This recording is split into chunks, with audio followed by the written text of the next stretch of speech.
The first thing Louisa saw in the divorce court was not her husband. It was the chair he had saved for his mistress.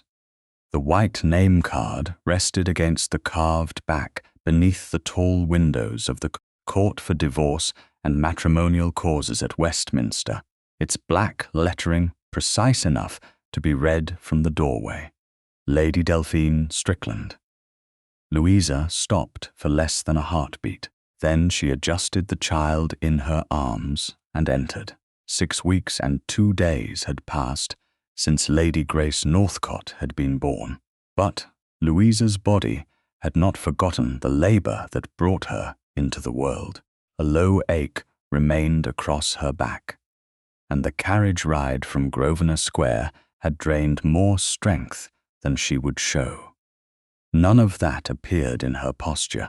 She crossed the courtroom with her chin level, Grace wrapped in cream wool against her breast, Lady Kersey at her right, and Mr. Hensley several steps ahead. Mrs. Pavey followed closely. She had nursed Louisa through pregnancy and now served as Grace's nursery nurse. The murmur that greeted Louisa moved through the gallery, like silk drawn over a blade. People had expected solicitors and perhaps a wife, too disordered to appear. They had not expected the Duchess of Staveley carrying the lawful daughter whose safety had been used against her. Grace stirred beneath the blanket. The white linen cap on her dark head had been embroidered by Louisa with tiny blue forget-me-nots. All but one flower were finished. Near Grace's left temple, a final cluster ended in 3 completed petals and a loose blue thread tucked carefully beneath the seam. Louisa had stopped working there months earlier and had never returned to it. Across the aisle, Gabriel Northcott rose. He had been speaking to his barrister, an older man with iron grey hair, but every line of his body changed when he saw the child. His face lost colour first. Then the control Louisa had once mistaken for steadiness deserted his mouth. He looked at Grace as though the courtroom, the watching gallery, and Lady Delphine's chair had ceased to exist. Louisa did not soften.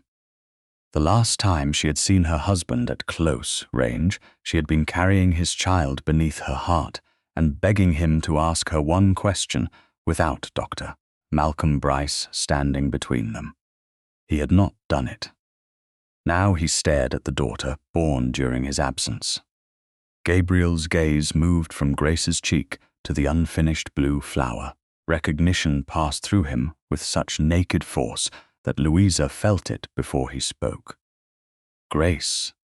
He said the name quietly, almost as if he feared the room might take it from him.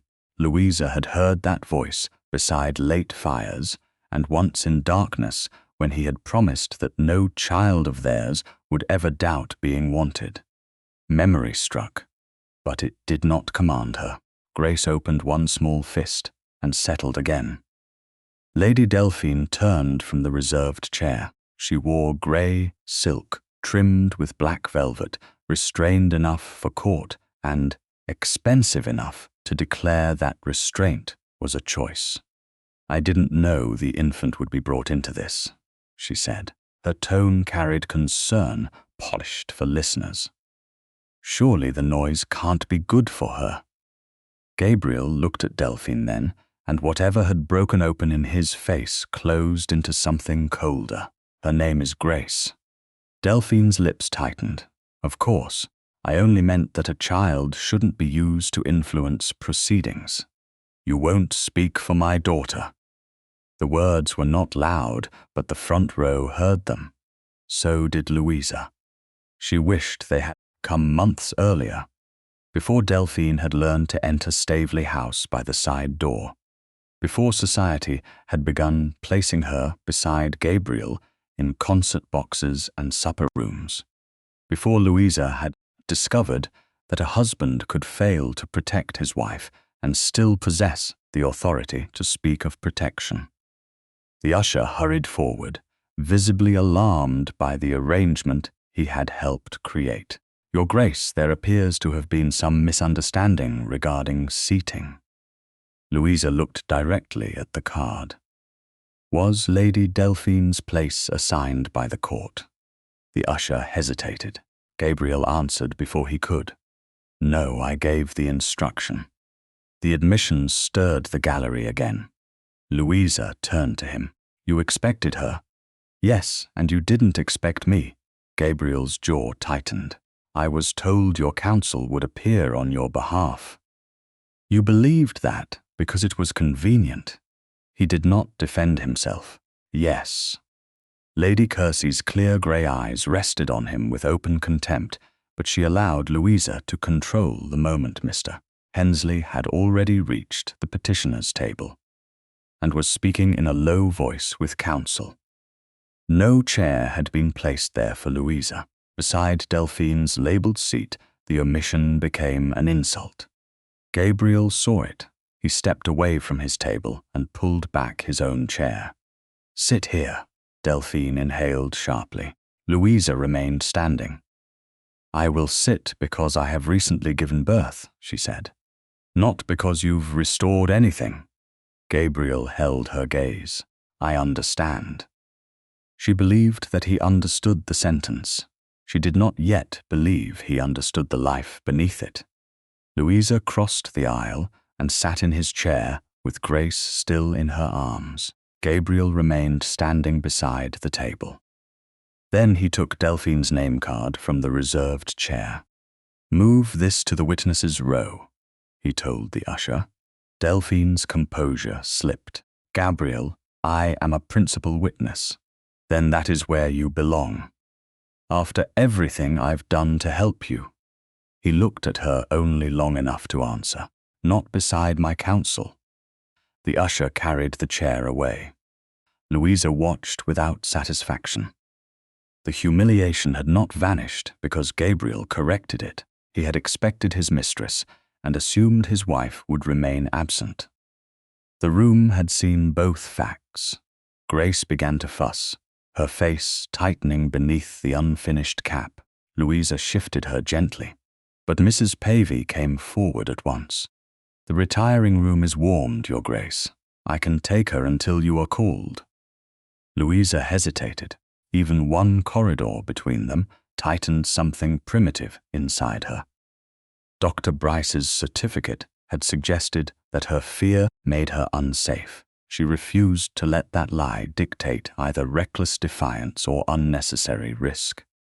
You'll remain with her every moment, and no one enters without Lady Kersey or Mr. Hensley's leave.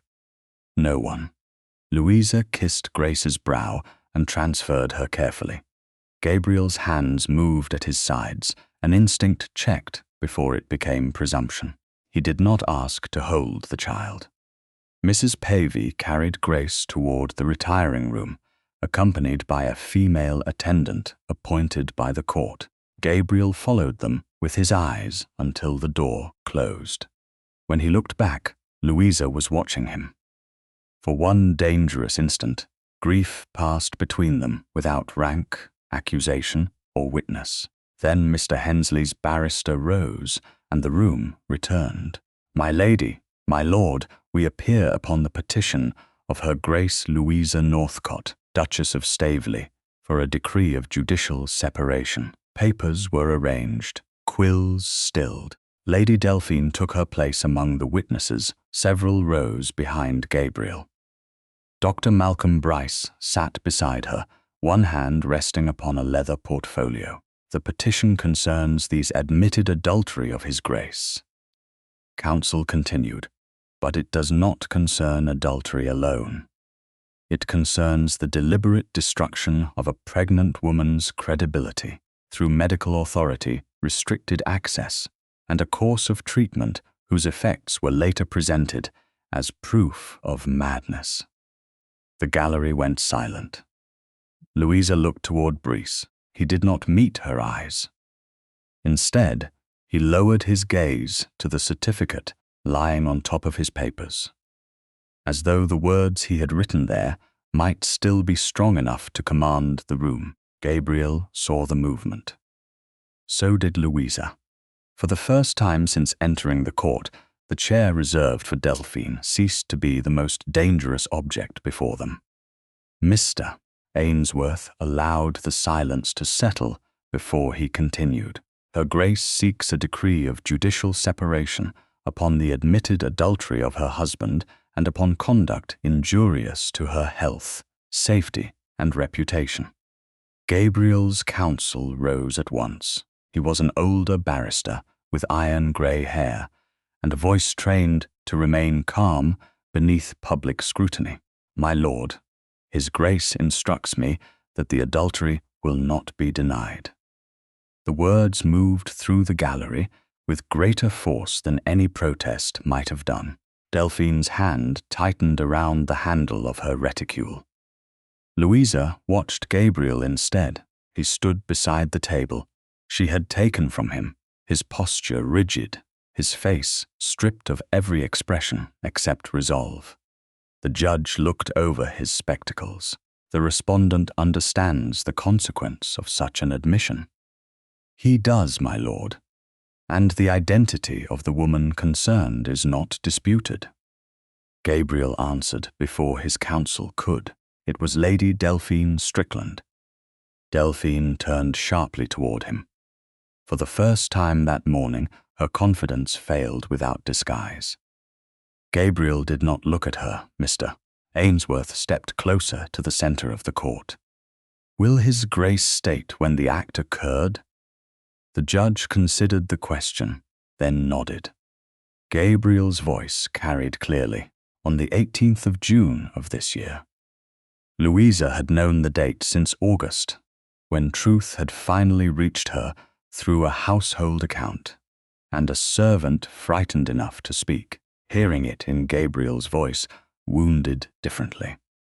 On the 18th of June, grace had been strong enough within her that one small heel sometimes pressed visibly against Louisa's skin. She had spent that evening at Kersey House with both hands over the movement, believing that somewhere beneath his silence, Gabriel still cared whether their child lived. He had been in Delphine's house.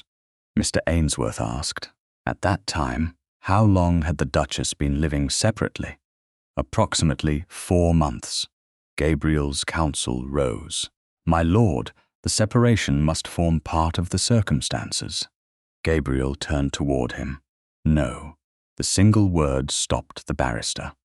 Gabriel faced the judge. The separation does not absolve me. I chose the act. No one chose it for me. Louisa felt the sentence enter the room and remain there. It did not restore her. It did not make June less real. It did prevent the first lie from being built over the betrayal. Delphine leaned toward the woman beside her and whispered something too low to hear. The judge struck the desk lightly with his fingers. Lady Delphine will remain silent unless called. She sat back, color high in her face. Mr. Ainsworth returned to his papers. There is a further matter which the petitioner asks to have placed beyond insinuation. Lady Grace Northcott was born on the 24th of September. Does the respondent dispute that she is the lawful child of the marriage? Gabriel's head lifted. No. Does he dispute that she is his biological daughter? No. His answer came with visible anger, not at the question, but at the fact that it had been necessary. Grace is my daughter. Delphine looked down. Louisa did not. She had not brought Grace to court to prove paternity, yet she understood why Mr. Ainsworth required the statement. Society could forgive a duke's adultery more readily than it forgave a duchess, for surviving it with dignity. If Louisa's maternal judgment was challenged, whispers about the child would follow. The judge made a note. The court will record that no allegation is made against the petitioner's fidelity, and that the respondent acknowledges the infant as his lawful daughter. Only then did Mr. Ainsworth turn to Dr. Brice's certificate. This document was supplied in opposition to the Duchess's petition, and in support of concern regarding her continued care of the child. Brice rose when called. His dark coat was severe, his manner composed. He gave his name and profession, then confirmed the handwriting and signature. Mr. Ainsworth read the central passage aloud. During the early months of pregnancy, the Duchess had allegedly displayed marked agitation, sleeplessness, irrational suspicion, resistance to treatment, and a tendency to exceed the prescribed quantity of a sleeping draught. Brice had concluded that these behaviors demonstrated a dangerous nervous derangement which might recur under the strain of childbirth and early motherhood. The language was clean. That was its cruelty. Every fear Louisa had felt while carrying Grace had been polished into a professional accusation. "Did you observe her Grace administer more than the quantity prescribed?" Mr. Ainsworth asked. Brice folded his hands. "I observed the consequences of excess."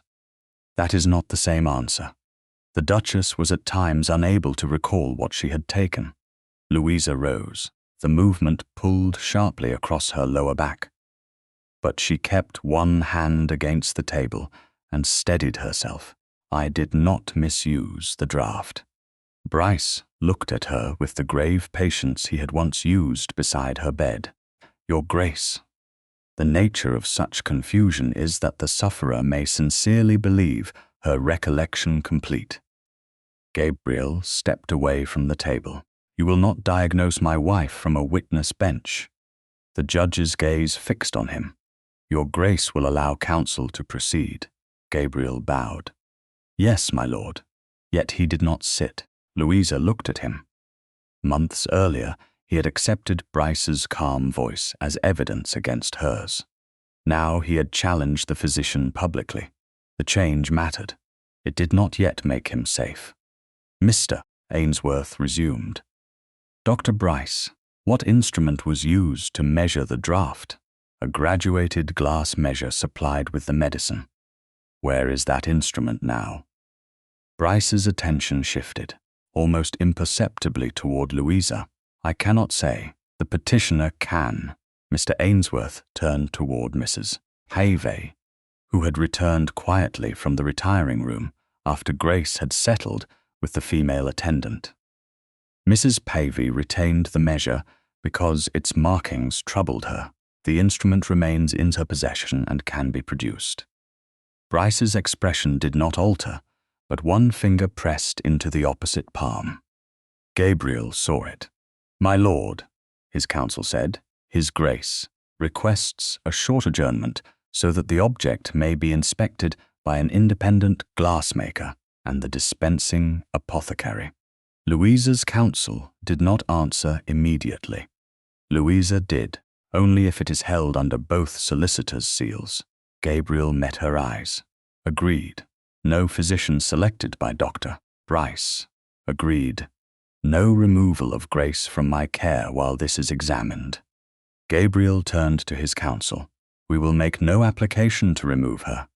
The judge asked, "Does the respondent also consent to an interim order that the infant remain with the petitioner until further order?" "I do." Louisa felt a pressure ease beneath her ribs, though she did not let relief alter her posture. Gabriel's consent had protected Grace for the moment. It had not erased the fact that Brice's certificate had made protection necessary. The judge granted a brief adjournment. The instrument would be examined under seal. Grace would remain in Louisa's care. No person was to remove the child without further order of the court. Terms governing Gabriel's visits would be discussed through solicitors before the next hearing. The court rose. In the corridor outside, Mrs. Pavey returned with Grace asleep against her shoulder and led Louisa into a small retiring room away from the gallery. Lady Kersey closed the door behind them. Mr. Hensley remained near the entrance, while Mrs. Pavey drew a padded case from beneath her cloak. "I kept it because the line looked wrong," she said. "I thought perhaps the glass had been damaged." Louisa took the case, but did not touch the measure inside.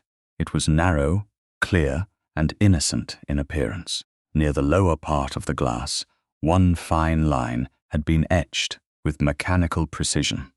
Beneath it lay another mark, deeper and rougher, scratched into the surface at a different angle. Louisa stared. She remembered Mrs. Pavey filling the draught to that lower line, while Brice watched. She remembered the heaviness that followed, the room dissolving around her, the terror of waking without knowing how many hours had passed.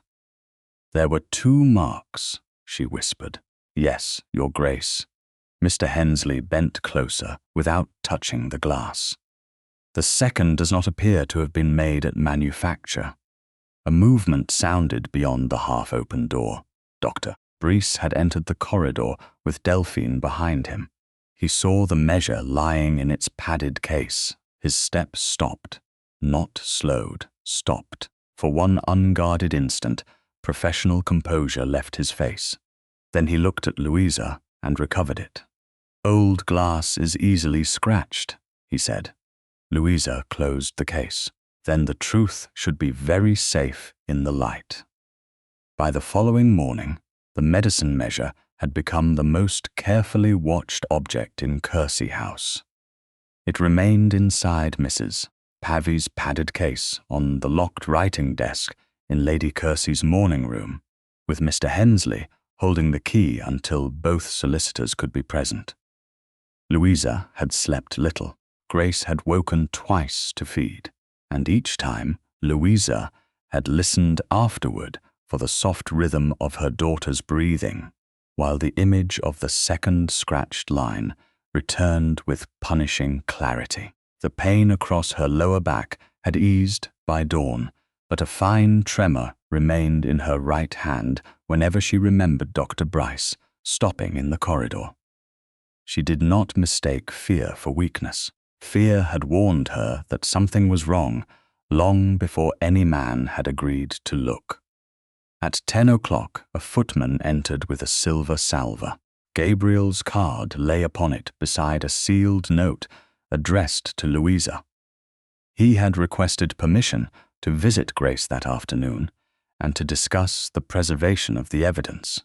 Lady Kersey read the note after Louisa handed it to her. "At least, he has discovered doors require permission," she said. Louisa almost smiled, but the feeling passed before it reached her mouth. He will require more than a card. She sat at the escritoire and wrote the terms herself. Gabriel might see Grace only during daylight hours. Lady Kersey or Mrs. Pavey must remain present. Dr. Brice was not to enter Kersey House or approach Louise, Grace, Mrs. Pavey, or any household witness. Grace would not leave the house without Louisa's written consent or a further order of the court. No physician would be selected for Louisa or Grace without Louisa's approval. No evidence connected to Brice's treatment would pass through Gabriel's private possession. Every transfer would occur through both solicitors, under seal and with a written receipt. If Louisa ended a visit, Gabriel would leave without argument. She read each line aloud to Lady Kersey, then added one more. No servant at Staveley House was to be dismissed, threatened, or deprived of a reference for speaking truthfully about Louisa's treatment. "That condition may be difficult to enforce from here," Lady Kersey said. "Then he may prove whether his rank can protect anyone besides himself." Mr. Hensley carried the document to the hall when Gabriel arrived shortly after 2. Gabriel had come without Dr. Brice, without Delphine, and without the procession of servants that usually announced a duke. Mr. Carow, his solicitor, accompanied him. Gabriel did not enter the morning room until Mr. Hensley returned with the signed terms. Every condition bore Gabriel's initials. The final page carried his full signature without amendment. Louisa read it once, then set it beside her. You understand these are not suggestions. I understand, and that seeing Grace does not entitle you to question my account of what happened. Yes. Gabriel remained near the doorway until Lady Kersey indicated a chair. He sat opposite Louisa, leaving the table between them. Mr. Carow opened a leather portfolio. His Grace has instructed that Dr. Brice be suspended from all duties connected with the Northcott household, estates, charities, and commissions pending examination of the evidence. Louisa looked at Gabriel. Suspended is not absolved. No, and household records. Preserved, he said. The visitor books, medical accounts, medicine bottles, staff duty lists, and written memoranda at Staveley House are not to be removed or destroyed. Who gave those instructions? I did, in writing, with copies sent to both solicitors. Mr. Hensley examined the duplicate order and nodded. Gabriel continued. No servant will be dismissed for truthful evidence.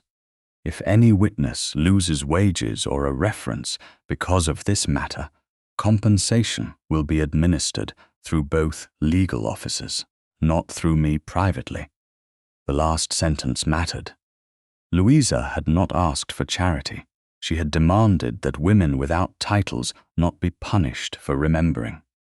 That is acceptable, she said. Mrs. Pavey entered carrying Grace. The child wore a soft white gown and the same linen cap, though the unfinished blue thread had been tucked more securely beneath the seam. Gabriel stood so quickly that his chair moved against the carpet. He stopped himself before taking a step. May I come nearer? Louisa looked at Grace, then at him. You may stand beside the cradle.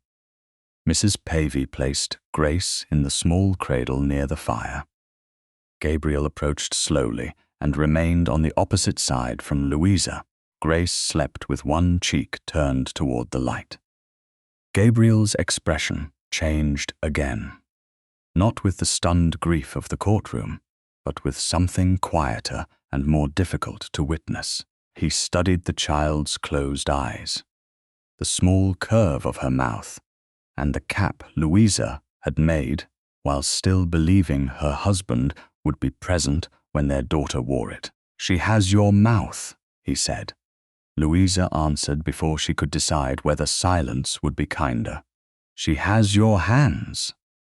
Grace's fingers lay curled against the blanket, long and fine. Gabriel lowered his gaze to them.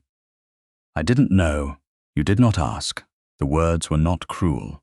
That made them land harder. Grace stirred, and the blue ribbon beneath her chin loosened. Louisa reached for it. At the same moment, Gabriel did. Their fingers touched above the edge of the cradle.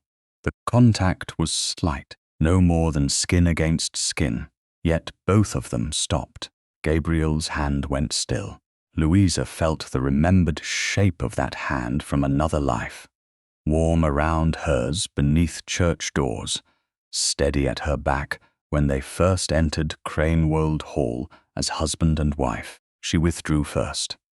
Gabriel lowered his hand at once and stepped back from the cradle.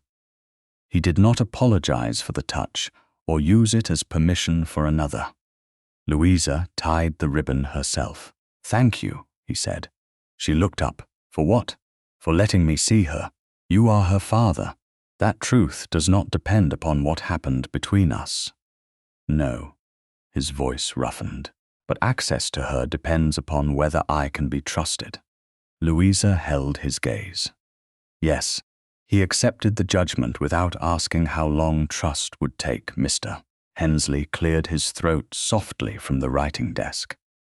We should secure the instrument before arranging the inspection. Mrs. Pavey brought the padded case. She placed it on the table but retained her hand upon it until Louisa nodded. Mr. Hensley opened the case. The measure lay exactly as it had the previous day. One fine etched line, one deeper scratch beneath it. Gabriel leaned closer, but did not touch. Mr. Carow produced a small wooden box lined with wool.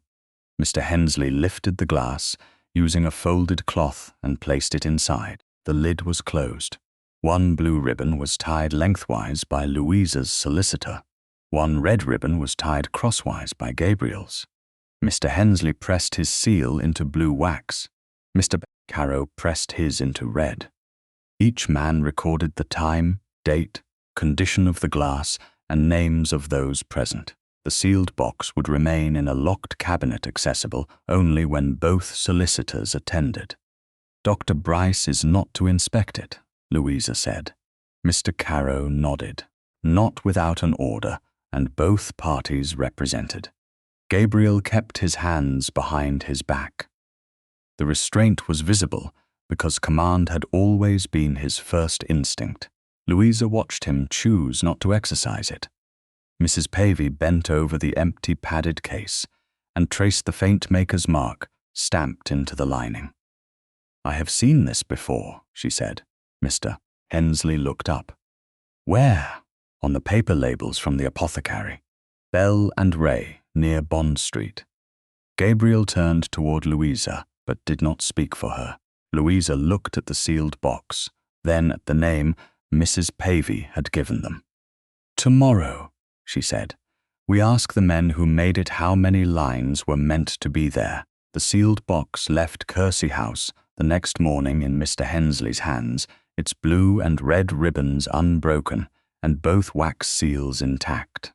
Louisa travelled beside Lady Kersey in a closed carriage, with Mr. Hensley facing them and the box resting on the seat between his gloved hands. Gabriel did not accompany them. He had asked whether his presence would be useful. Louisa had answered that both solicitors and an independent witness would be sufficient. He had accepted the decision without argument. The journey from Grosvenor Square to Bell and Ray, near Bond Street, was short, yet by the time the carriage stopped, the ache across Louisa's lower back had deepened. She waited until the footman lowered the step, then descended without haste. Lady Kersey offered her arm. Louisa took it. Accepting support no longer felt like surrender. The apothecary's shop smelled of dried lavender, spirits, paper, and polished wood. Rows of labelled bottles rose behind the counter. Mr. Ray, a spare man with silver spectacles, received them in a private workroom where Mr. Caro and Caleb Sorrel were already waiting. Sorrel was an instrument maker and glass specialist whose hands bore fine white scars from years of cutting and grinding. Before anyone sat, Mr. Hensley placed the box on the central table and read aloud the written record from Kersey House. Mr. Caro examined both seals. Neither had been disturbed. The ribbons were cut only after the time, place, and names of all witnesses were entered. Mr. Hensley lifted the measure with folded cloth and placed it beneath the north-facing window. Mr. Ray bent close, then reached for a magnifying lens. He did not touch the glass at first. "This is ours," he said. "The base, lip, and maker's mark are consistent with the batch supplied last January." Mr. Ainsworth was not present, but Mr. Hensley asked questions with the same precision he would later require in court. "How many graduations were cut into that batch?" "1. "Can you be certain?" Mr. Ray straightened. The order was for a diluted sleeping draught to be administered to a single marked line. "We supplied 1 bottle and 1 graduated measure. The measure had 1 etched graduation." His gaze returned to the glass. "This second line wasn't made in our workshop." Louisa stood beside the table. What would happen if the draught were filled to the lower mark? Mr. Ray measured the distance with a small brass scale. His expression tightened. It would produce a materially larger quantity, not merely a few drops more. Enough to deepen sleep. Yes, enough to cause confusion. He chose his words carefully, depending upon the patient, her condition, and what else she had taken. It could deepen stupor and leave memory impaired. The workroom seemed to contract around Louisa. She saw again a candle burned almost to its socket. Curtains closed, though she could not remember anyone drawing them. A chair moved from the bedside to the hearth, her own hand spread over the slight curve of her abdomen while she waited for Grace to move. She had counted every flutter until fear became unbearable. By morning, the child had moved, but Louisa had told no one except Mrs. Pavey. Brice had already taught the household that fear was evidence against her. Lady Kersey's hand came near Louisa's elbow without touching. Louisa breathed once and looked at the glass again. "Please continue." Mr. Ray brought out the original dispensing ledger. Its leather cover was worn at the corners, and every entry had been written in the same neat commercial hand. He turned to January. Dr. Malcolm Brice had ordered a diluted draught for the Duchess of Staveley, with instructions that the quantity be administered only to the marked line. 1 bottle, 1 measure, 1 graduation. Mr. Hensley requested that the wording be copied exactly. Then Mr. Ray turned several pages. There is a later entry. The date was the 7th of February. Brice had personally collected a replacement bottle after reporting that the first had broken. "Was another measure supplied?" Louisa asked. "No, Your Grace." "Did he request one?" "No." "Did he say the original measure had broken with the bottle?" "No, only the bottle." Mr. Hensley marked the entry. The original ledger would remain at Bell and Ray. A certified extract would be prepared for him, and formal notice would preserve the book for production if required. Nothing left the shop except a lawful copy. Caleb Sorrel stepped forward when Mr. Ray finished. He examined the measure first with the lens, then under stronger light. The original line was even, shallow, and clean at both ends. The second was deeper, rougher, and cut at a slight angle. "This lower line was added after manufacture," he said. "How, Mr.?" Caro asked. "With a fine steel point or a tool of similar hardness." The stroke was deliberate. Whoever made it held the vessel steady and scored the same path more than once. "Could ordinary use have caused it?" Louisa asked. "Not in this form." Sorrel looked at her directly. "Glass may acquire scratches. This is a graduation." The word settled harder than accusation. A scratch could be dismissed as accident. A graduation had a purpose. Louisa studied the space between the lines. For months, she had believed that missing hours revealed something dangerous inside her. The glass offered a different answer. Someone had created a second instruction and trusted that a pregnant woman's confusion would conceal it. Mr. Hensley asked Sorrel to state whether the tool itself could identify the person who used it. "No," Sorrel replied. "The line proves deliberate alteration. It does not name the hand." Louisa approved the distinction. Truth did not need exaggeration. The measure was returned to the wooden box. New blue and red ribbons were tied. Fresh wax was pressed with both solicitors' seals. The written record noted that the glass remained intact, that the lower line had been identified as a later deliberate scoring, and that the box had been resealed before every witness. Louisa left the shop with no triumph. Vindication could not restore the nights she had spent fearing herself. It gave those nights a cause, and a cause could be pursued. By late afternoon, she had rested long enough to receive Gabriel at Kersey House. He arrived after sending his card, and waited until Lady Kersey admitted him. Grace slept in the cradle beside Louisa's chair. The white cap lay folded on the nearby table. The unfinished flower turned upward. Gabriel remained standing until Louisa indicated the chair opposite. "Bell and Ray supplied 1 marked line," she said. "The second was added afterward with a steel point. The lower mark allowed a materially larger quantity. Gabriel's face went still. How much larger? Enough to deepen stupor and impair memory. She told him about the ledger. Brice had collected a replacement bottle on the 7th of February. He had not. Requested another measure. He had not reported that the measure was broken. Gabriel looked toward the cradle, and I believed his certificate. Yes, he did not say that Brice had deceived him, though the defense stood ready. I believed him because certainty was easier than asking what was happening to you. Grace made a soft, restless sound. Her hands moved beneath the blanket, and her face tightened before the first cry came. Louisa rose, but the sudden movement pulled at her back. Gabriel saw it and stopped himself from reaching for her.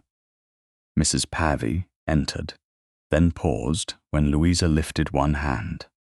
Louisa bent over the cradle and settled Grace against her shoulder. The child quieted only briefly. Gabriel watched every movement. "May I hold her?" he asked. Louisa considered him, then nodded. "Sit first." He obeyed. She placed Grace into his arms, but his shoulders remained too rigid, and one hand hovered uncertainly behind the child's head. Louisa moved closer. "Your left hand here." She guided it beneath Grace's head. "Your forearm must carry her weight." Gabriel looked at her rather than the child. "Tell me if I'm holding her wrongly." The words were quiet, but something beneath them reached beyond the infant in his arms. Louisa placed her hand beneath his until Grace settled safely against him. For several breaths, their hands supported the same small body. Then Grace opened her fist and closed it around Gabriel's forefinger. His breath broke. Tears gathered without falling at first. Then one moved silently down his cheek. Louisa did not turn away, but neither did she offer absolution. When Grace was secure, Louisa withdrew her hand. Gabriel continued, holding their daughter with careful concentration. The replacement bottle was collected on the 7th. Louisa said, "Does that date mean anything to you?" Gabriel looked down at Grace's fingers around his own. When he answered, his voice had changed. Delphine first came to Staveley House with one of Brice's messages on the 8th. Gabriel returned to Kersey House the following afternoon, carrying the book that could condemn him more completely than any witness. He sent his card first and waited in the hall until Lady Kersey admitted him at the appointed hour. Mr. Hensley was already present. Mrs. Pavey had taken Grace upstairs after feeding, and the morning room felt unnaturally quiet, without the child's small breaths near the fire. Gabriel held a dark calfskin appointment diary with worn corners and a narrow clasp. He did not place it on Louisa's desk until she nodded. "You said Delphine first came to Staveley House with Brice's message on the 8th of February. Louisa said, "Yes." "The day after he collected the replacement bottle." "Yes." Gabriel remained standing until Lady Kersey indicated the chair farthest from Louisa. He sat without removing the diary from his hand. "There is more I should have told you before anyone else began assembling it from servants and ledgers." Louisa's back still ached from the previous day's journey, but she sat upright, one hand resting lightly against the arm of her chair. "Then tell me without asking what version would be easiest to hear." "I came to Kersey House in March." The room seemed to lose warmth. Louisa had known he had not come often enough. She had not known he had stood beneath the same roof. "You came here?" "Once." "How far did you get?" "The entrance hall." Gabriel looked directly at her. "Brice met me before a servant could take my card upstairs. He said you became distressed whenever my name was mentioned. He said, seeing me might provoke another episode and endanger the child." Lady Kersey's needle stopped above the embroidery in her lap. I was visiting my sister that week, she said. Had I been here, Dr. Brice would not have governed my hall. Gabriel inclined his head. I know that now. Louisa kept her voice steady. Did you ask to hear my refusal from me? No. Did you send a note upstairs? No. Did you ask one of the household women whether I was awake? No. Each answer came without delay, and each landed harder because Gabriel did not protect himself with explanation. Louisa saw the March afternoon as it might have been. She had been upstairs, perhaps resting after another night of broken sleep, while the husband whose silence had become its own cruelty stood below and accepted another man's authority over her voice. Why did you leave? She asked. Gabriel's fingers tightened once around the diary. Because Brice gave me a reason not to hear what I feared you would say. He paused. I knew how to enter any room in England except the one where my wife might tell me I had failed her. The admission was quiet. It did not make him brave in retrospect. It made the cowardice exact. Louisa looked toward the ceiling, where Grace slept beyond 2 floors and a closed nursery door. In March, the child had been little more than a secret movement beneath Louisa's heart. Gabriel had been near enough to hear Louisa's voice and had chosen the safer silence. What happened after that? She asked. Delphine began bringing Brice's reports more often. At first, they were written summaries. Later, she came with messages he claimed were too delicate to put on paper. Why Delphine? She said Brice trusted her discretion. I trusted her access to him. Gabriel's mouth hardened at his own words. She told me you had chosen absence. She said you were calmer when no one spoke of Staveley House or of me. She stayed after the messages were delivered. Louisa did not ask how often. The answer would not change the one night that mattered. On the 18th of June, Gabriel continued. I went to her house. Silence entered the room before he could say more. Louisa remembered that date without effort. Grace had pressed one small heel against her skin that evening, strong enough to make the linen of her nightdress rise. Louisa had laughed through tears and placed both hands around the movement. She had believed Gabriel absent, because he could not bear the conflict between them. He had been choosing another woman. There was one adulterous encounter, he said. I left before morning. I did not repeat it. Lady Kersey's expression did not change, but contempt settled more deeply into her eyes. Louisa looked at Gabriel. Do you expect the number to comfort me? No. Do you expect Brice's deception to reduce your part? No. Then understand this clearly. Brice created confusion. Delphine created opportunity. You created betrayal. Gabriel accepted the words without flinching away from them. Yes. Louisa's hand trembled once against the chair. She closed her fingers until it stopped. After June, you allowed her to stand beside you in public. Yes. At concerts, at suppers, at the committee. Yes. Why? His answer took longer. Because denying the appearance would have required me to admit that I had destroyed something I still wanted to believe might return. It was easier to let society assume I had chosen a new life than to confess that I had acted once in cowardice and then protected the appearance of it. You protected your reputation by giving her mine. Gabriel lowered his gaze. Yes, no defense followed. The absence of one mattered, though not enough to soften what had been said. Louisa looked at the diary still in his hand. Why bring that? Gabriel set it on the table, but did not push it toward her. Because I kept exact records of political calls, charitable meetings, physicians, petitioners, and private appointments. I believed order protected me from error. His expression tightened. I never thought to ask what the order itself revealed. He opened the clasp and turned several pages, keeping his hand away once the diary lay flat. February entries appeared in precise handwriting. Lady Delphine Strickland at 11. Dr. Malcolm Brice at noon. 2 days later, Brice at 10. Delphine's before luncheon. The pattern continued through March and April. Often they came on the same day, sometimes within the same hour. Did they meet together? Mr. Hensley asked. Twice in my study. More often Delphine arrived shortly after Brice left. Did she know your appointment schedule? Louisa asked. Yes, my secretary gave her expected hours because I had authorized her to bring medical reports. There it was again. Access granted by Gabriel, authority enlarged by Brice, opportunity used by Delphine. No intercepted letters were needed. The betrayal had traveled through open doors.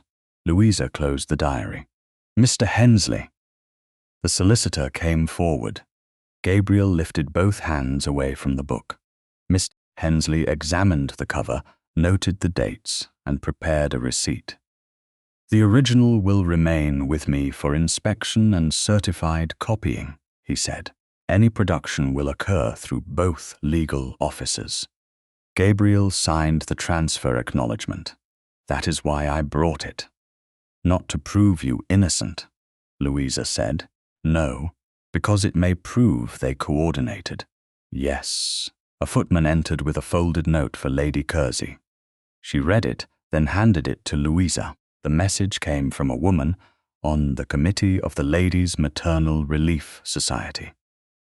Delphine had been telling patronesses that Louisa deliberately increased her own medicine to frighten Gabriel into returning, and that confusion had become real only after Louisa discovered society would not reward the performance. Gabriel rose. I will stop this. Louisa looked up sharply. No, he halted. She is accusing you publicly, and you are reaching for command again. I can deny her access to every Northcott circle. You can deny her your protection. You cannot silence another room and call it mine. Louisa folded the note with deliberate care. I will answer with evidence, not your order. Another card had arrived with the message. It announced a meeting at Hanover Square Rooms 3 days later. Dr. Malcolm Brice would deliver a lecture titled Nervous Disorder in Expectant Mothers. Lady Delphine Strickland was listed among the attending patronesses. Lady Kersey looked from the card to Louisa. You are not obliged to place yourself before them. Louisa thought of the court, the chair, the measure, and the march doorway Gabriel had failed to cross. No, she said, but I am done allowing other people to explain my absence. Gabriel did not offer to escort her.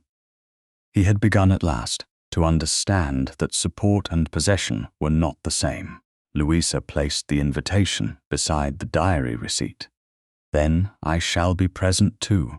By the next morning, Louisa had turned the morning room at Kersey House into a place where memory would be treated with more care than rank.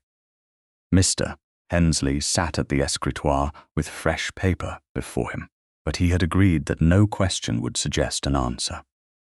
Lady Kersey occupied the chair nearest the fire. Mrs. Pavey stood beside Grace's cradle, the brown notebook she had kept during Louisa's pregnancy held between both hands. Clara Bell, Louisa's former lady's maid, waited near the window. Anne Moss, once a housemaid at Staveley House, sat on the edge of a straight-backed chair and looked as though she expected punishment merely for having seen too much. Grace slept beneath a cream blanket, one fist resting beside her cheek. We'll begin with what each of you directly saw, Louisa said. Not what you were told to believe, not what you now suspect. If a detail is uncertain, say so. Mr. Hensley dipped his pen. Each account will be taken separately afterward. This first meeting is only to establish the order of events. Mrs. Pavey opened her notebook. The entries were brief and practical. Date, time of Dr. Brice's visit, quantity given to the marked line, whether Lady Delphine arrived, Louisa's condition afterward. The notes did not name a diagnosis. They recorded what Mrs. Pavey had feared, but lacked the authority to challenge. On several evenings, Louisa had become unusually heavy, limbed within half an hour of the draught. Twice she had slept through supper.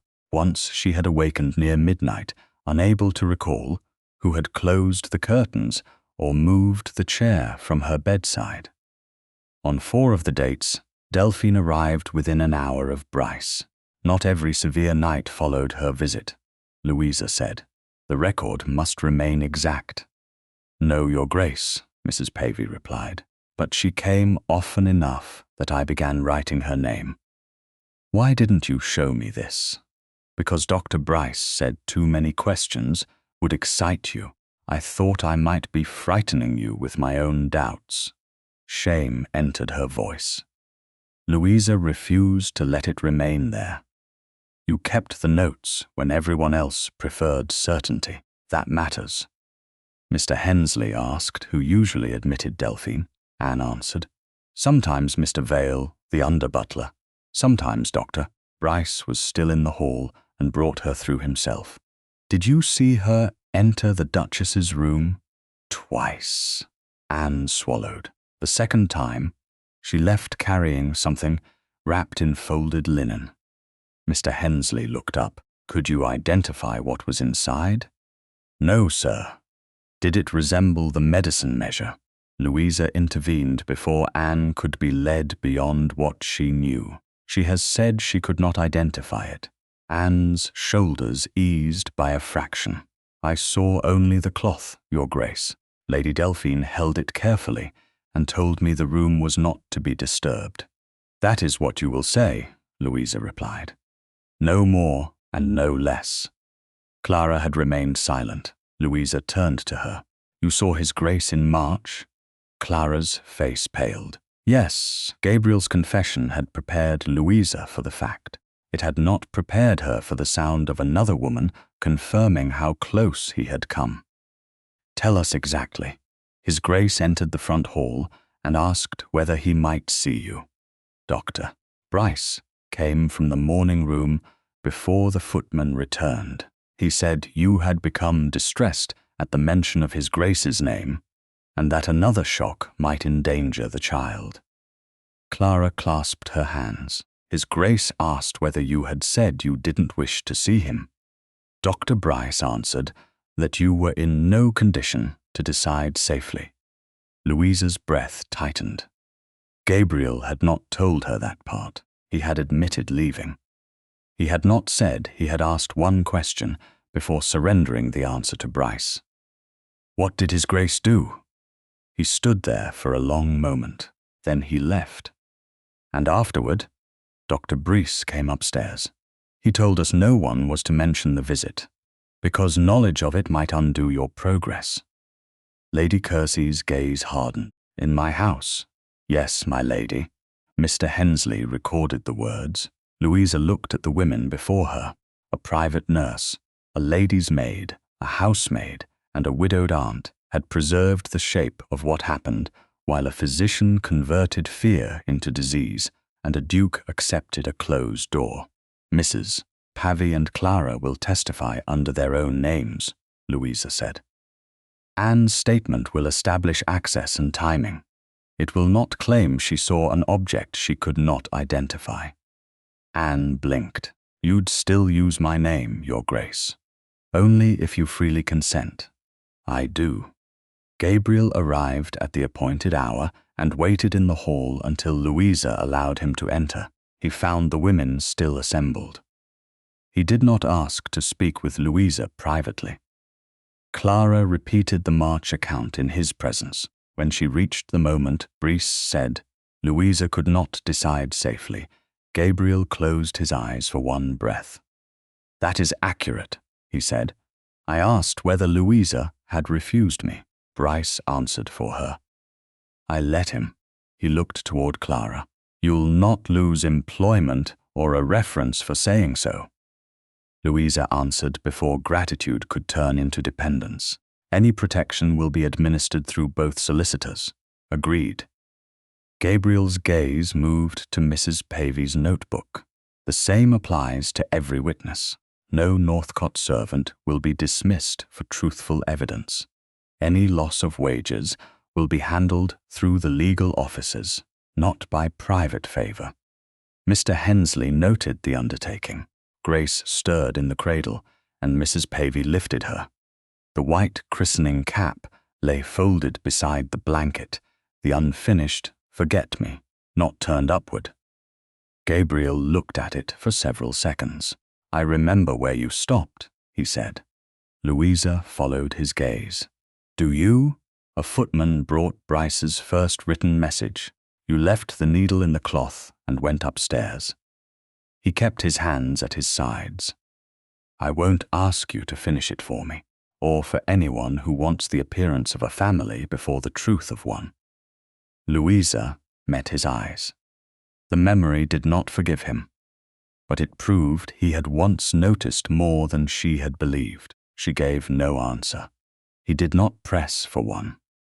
On the afternoon of the committee meeting, rain polished the stones outside Hanover Square rooms. Louisa arrived by closed carriage with Lady Kersey and Mr. Hensley. Mrs. Pavey remained at Kersey House with Grace. Gabriel came separately and entered only after Louisa had crossed the threshold. The rooms were crowded with patronesses in sober silks, physicians in dark coats, charitable subscribers, and 2 correspondents whose notebooks were already open. At the front stood a lectern beneath the title "Nervous Disorder in Expectant Mothers." Delphine occupied the chair nearest it. She turned when Louisa entered and raised her voice just enough for the first rows to hear. "I only acted because someone had to protect the unborn child from her mother's recklessness." A patroness shifted away from Louisa. One correspondent bent immediately over his page. Louisa saw the lie becoming society's version of concern. She continued forward without lowering her head. Dr. Brice stepped behind the table and opened a velvet-lined case. From it, he lifted a narrow glass medicine measure with one clean graduation and placed it beneath the lamps. "This," he said, "is the original instrument supplied for her Grace's treatment." Louisa stopped. The true measure remained sealed under both solicitors' control. The glass beneath Brice's hand had never been in her room. The second measure lay beneath the lamps with the confidence of a lie that expected rank to protect it. Louisa did not move closer. The true instrument remained sealed under both solicitors' control. Its January glass, scratched second line, ribbons, wax, and written transfers all recorded. What Brice had placed on the table was another vessel entirely. Yet he stood before the patronesses as though possession were proof. Around the room, silk shifted against silk. 2 correspondents lowered their heads over open notebooks. The woman who had moved her chair away from Louisa now looked toward Delphine for guidance, as if cruelty became respectable when another lady supplied the language. Brice rested 2 fingers beside the measure. "Her Grace has attached great significance to an old household object," he said. "I thought it useful to present the original instrument and correct the misunderstanding before it becomes more painful." Louisa looked at the single clean graduation. "That isn't the measure used in my treatment." Brice gave her the same grave expression he had worn beside her bed. "Your Grace, I understand that memory has become central to your petition. That doesn't make memory infallible." Delphine rose from the chair nearest the lectern. "This is precisely what we feared." Louisa increased the draft herself, became confused, and then blamed those who tried to prevent greater harm. One correspondent wrote faster. Delphine continued, her voice soft enough to seem compassionate. I acted because someone had to protect the unborn child from her mother's recklessness. The phrase struck where she intended, not at Louisa's pride, but at the terror she had felt on nights when Grace lay silent within her, and Brice had taught her that fear itself was evidence of illness. Louisa let the memory pass through her without lowering her head. "You entered my room during my treatment," she said. "Why?" Delphine's mouth tightened. "Gabriel trusted me to assist Dr. Brice." Gabriel stood several paces behind the committee table. "I authorized you to carry reports," he said. "I did not authorize you to handle medicine or enter Louisa's room without her consent." Delphine turned toward him. "You asked me to help when the household became impossible. I asked you to convey information, nothing more. Information about a wife who couldn't govern herself." The room changed at the word wife. Until then, Delphine had spoken as a patroness concerned with an unfortunate case. Now the ambition beneath her concern showed through. Louisa looked at Brice. "Did Lady Delphine have medical authority to enter my room?" She had the Duke's confidence. That is a social answer. The circumstances were social as well as medical. My body was not a social circumstance. Several women looked away. One did not. The older patroness at the center of the front row leaned forward, listening more carefully than before. Brice folded his hands. "Her Grace's present certainty is consistent with the nervous fixation I described. She has built a theory around a damaged vessel because the alternative is to accept that she exceeded the prescribed amount." Louisa took one measured step toward the table. "Then answer plainly. Why does your instrument have one clean line when Bell and Ray's January measure has two, one of them scratched after manufacture?" Brice did not blink, because the damaged vessel was not the original. "Where did this one come from? From my professional stores, when it was retained with materials relating to the treatment. That is not a date." A murmur moved through the room. Brice looked toward the committee chairwoman as if expecting her to restore order. She hesitated. Gabriel stepped forward before she could speak.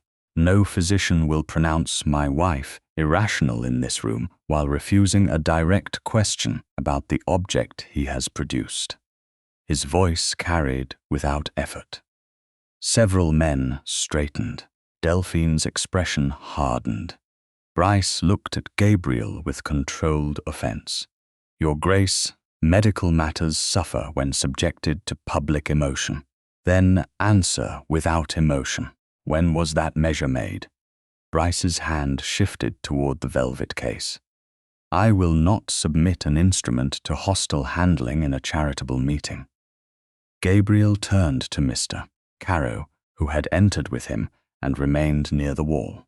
"Take both measures into sealed control at once."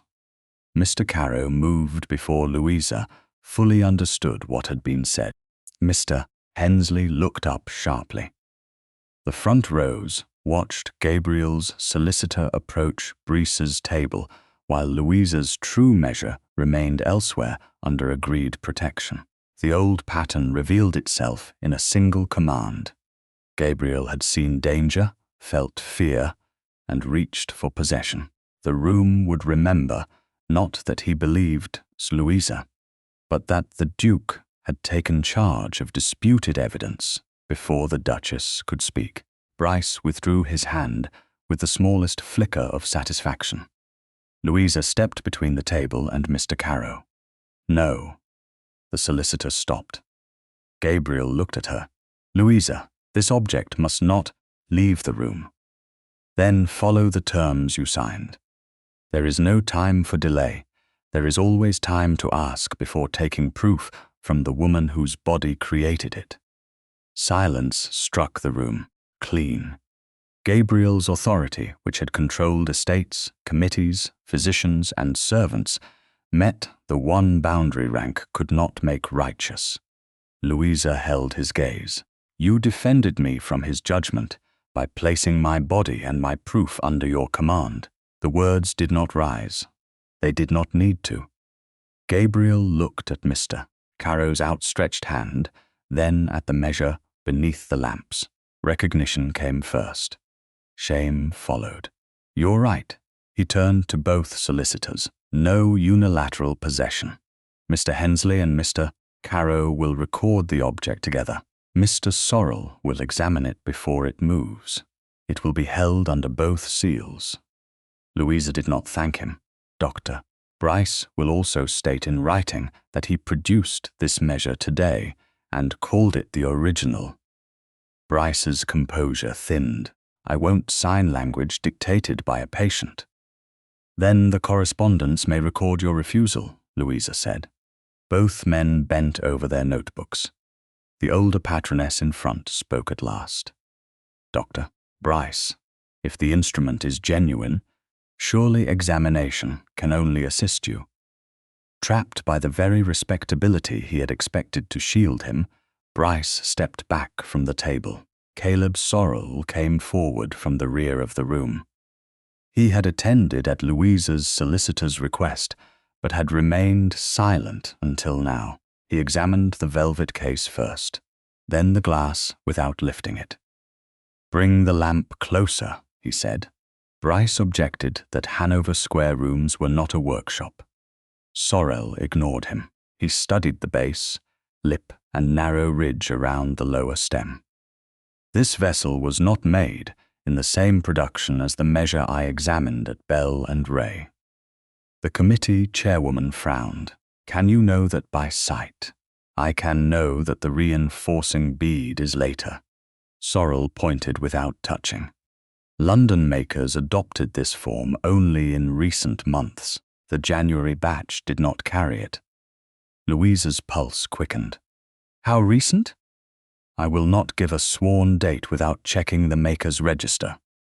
Sorrel looked at Brice's glass again, but this was not made before late summer. Possibly September. Delphine lost color. Brice reached for the velvet case. Mr. Hensley closed it first. Mr. Caro did not touch the box until both men had written the time, condition, maker's mark, and names of those present. Blue and red ribbons were tied around the case. Each solicitor pressed wax beneath the watching room. The duplicate entered their sealed control. The true January measure remained separately sealed elsewhere. No one confused them. No one called them the same object. Gabriel stood a short distance from Louisa, close enough to speak without carrying his voice. I was wrong. She kept her eyes on the sealed case. Yes, I thought speed would protect you. You thought authority would. He accepted the distinction. Yes, he did not move nearer. Louisa faced the room instead. I came through the front entrance, and I will leave through it. I will answer, Doctor. Brice in open court, where possession is not proof, and a woman's memory is not illness merely because a physician says it is. The woman, who had moved her chair earlier, now lowered her gaze. The correspondence continued writing.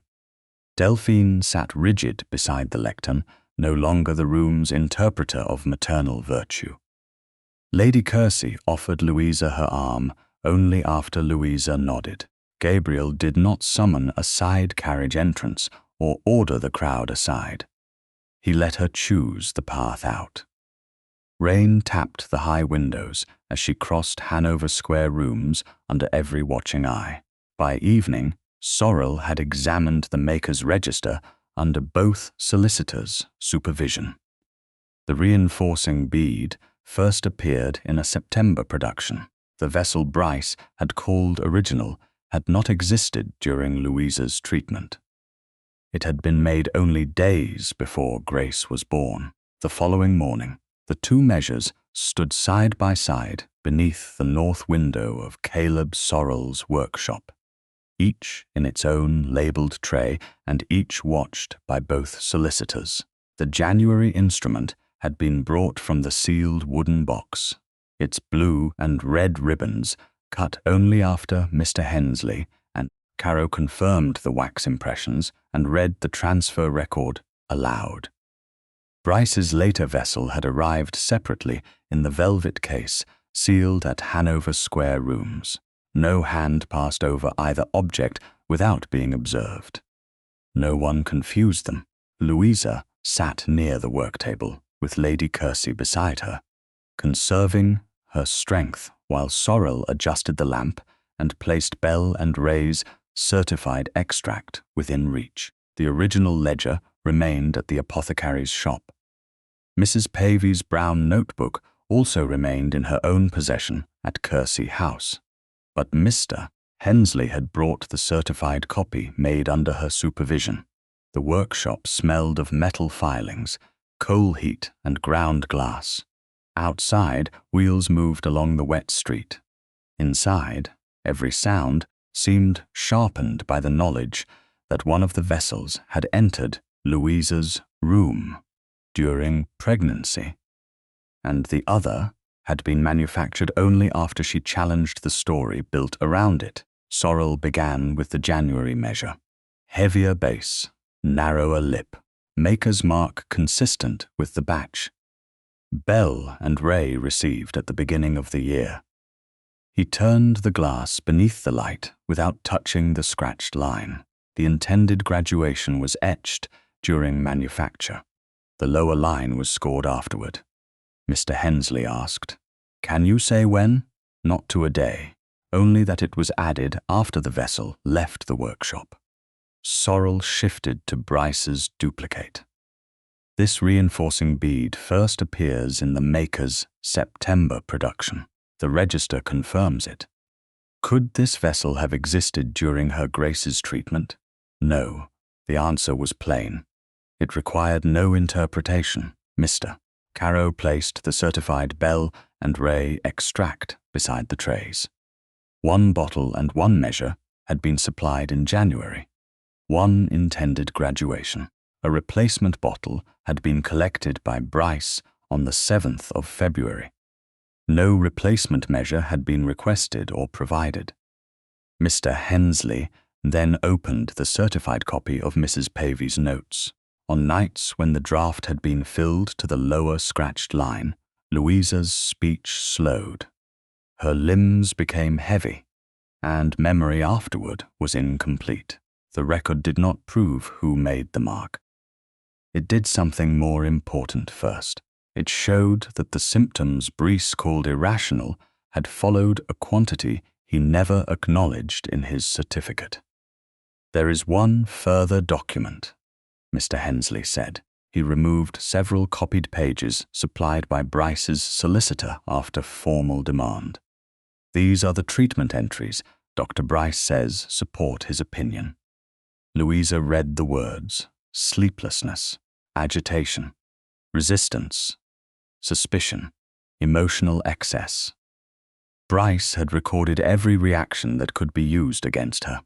He had written nothing about the replacement bottle, nothing about the measure, nothing about Delphine's access. He described what happened after the draft, Louisa said, and omitted the object that determined how much I received. "Yes," Mr. Hensley replied. The room blurred for one brief instant, not from medicine now, but from memory. Louisa saw the low candle again, its flame trapped in a pool of wax. She saw the chair no longer beside the bed, though she could not remember anyone moving it. She remembered waking with one hand over the small rise of her abdomen and waiting for Grace to move. Minutes had stretched until each breath became a question. Had the child moved that morning? Had someone spoken to Louisa? Had she answered? She had feared calling Mrs. Pavey because Brice had already taught the household that fear was evidence of deterioration. "I thought the missing hours meant there was something dangerous inside me," she said. No one interrupted. Sorrel lowered his lens. Lady Kersey did not touch her, but her presence remained steady beside the chair. There was danger, Louisa continued. It was not my mind, Mr. Hensley folded the copied pages. Brice's original treatment notebook is still in his possession. He has been given formal notice that it must not be altered or removed. Then the omissions in the copies must be compared with the original when the court orders production, Louisa said. Exactly. Sorrel completed his written findings. The January measure and September duplicate were returned to their separate cases, sealed anew, and entered under the same dual control. Louisa rose only after every signature had been made. The floor shifted faintly beneath her, and Lady Kersey offered her arm. Louisa accepted it. She had spent months being told that need proved incapacity. She would no longer turn endurance into a performance for the comfort of people who doubted her. Gabriel waited outside, beside the carriages. He had not entered the workshop because Louisa had not invited him. Rain had darkened the shoulders of his coat, though he stood beneath the awning rather than shelter inside. Mr. Carow crossed to him first and gave a brief account. Gabriel listened, then looked toward Louisa without approaching. "May I ride back with you?" he asked. Lady Kersey's expression made clear that no private carriage conversation would occur. Louisa considered the distance to Grosvenor Square and the question she still wished him to answer. "You may ride with us. My aunt remains." Gabriel bowed. Inside the closed carriage, he sat opposite Louisa, leaving enough space that even when the wheels crossed uneven stones, their knees did not touch. Lady Kersey occupied the forward corner and turned toward the rain-streaked glass with deliberate discretion. Gabriel spoke before asking what Sorel had found. "I was wrong at Hanover Square." Louisa waited. "I saw Brice reach for the case and thought only of preventing him from removing it. I gave an order because command is the habit I reach for when I'm afraid." His hands remained open upon his knees.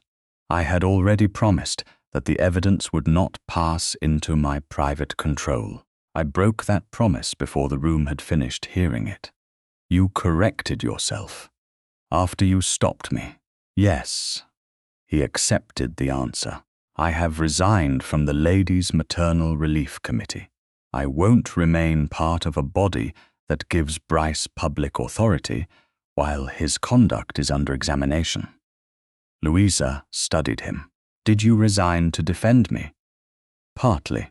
His honesty prevented the gesture from becoming noble. "I also resigned because my name helped place him above question. Remaining would let me pretend his authority had nothing to do with mine." The carriage turned. Grey light moved across his face. "What did Sorrel confirm?" Louisa told him. "January original, later scratch. September duplicate. Bell and Ray's single intended line. Mrs. Pavy's notes. Brice's omissions." Gabriel listened without interrupting. When she finished, he looked toward the floor. "Then your memory was never the danger." Louisa's voice remained steady. "I remember waking one night and not knowing whether Grace had moved that day. I lay there with both hands over her, afraid to call anyone, because Brice had said fear itself proved I was becoming unreasonable." Gabriel closed his eyes briefly. "I should have been there. You were not, I know, and I won't make your grief larger than what happened to me." "You won't have to." The carriage rolled on. Gabriel's right hand lifted from his knee, then stopped halfway between them. He placed it palm upward on the seat, leaving several inches of space. He did not ask her to comfort him. He did not close the distance. Louisa looked at the offered hand. It belonged to the man who had held Grace under her guidance, and the Duke who had tried to take control of her evidence when frightened. It also belonged to the husband she had once trusted in ordinary rooms before betrayal made every memory uncertain. She could refuse. Nothing in his posture demanded otherwise. Louisa placed her hand in his. Gabriel did not close his fingers until hers had settled. Then his hand curved around hers with careful warmth. Neither spoke. As the carriage entered Grosvenor Square, Gabriel began to loosen his hold. Louisa kept her hand there for one additional heartbeat. Only then did she let go. He released her at once. Mr.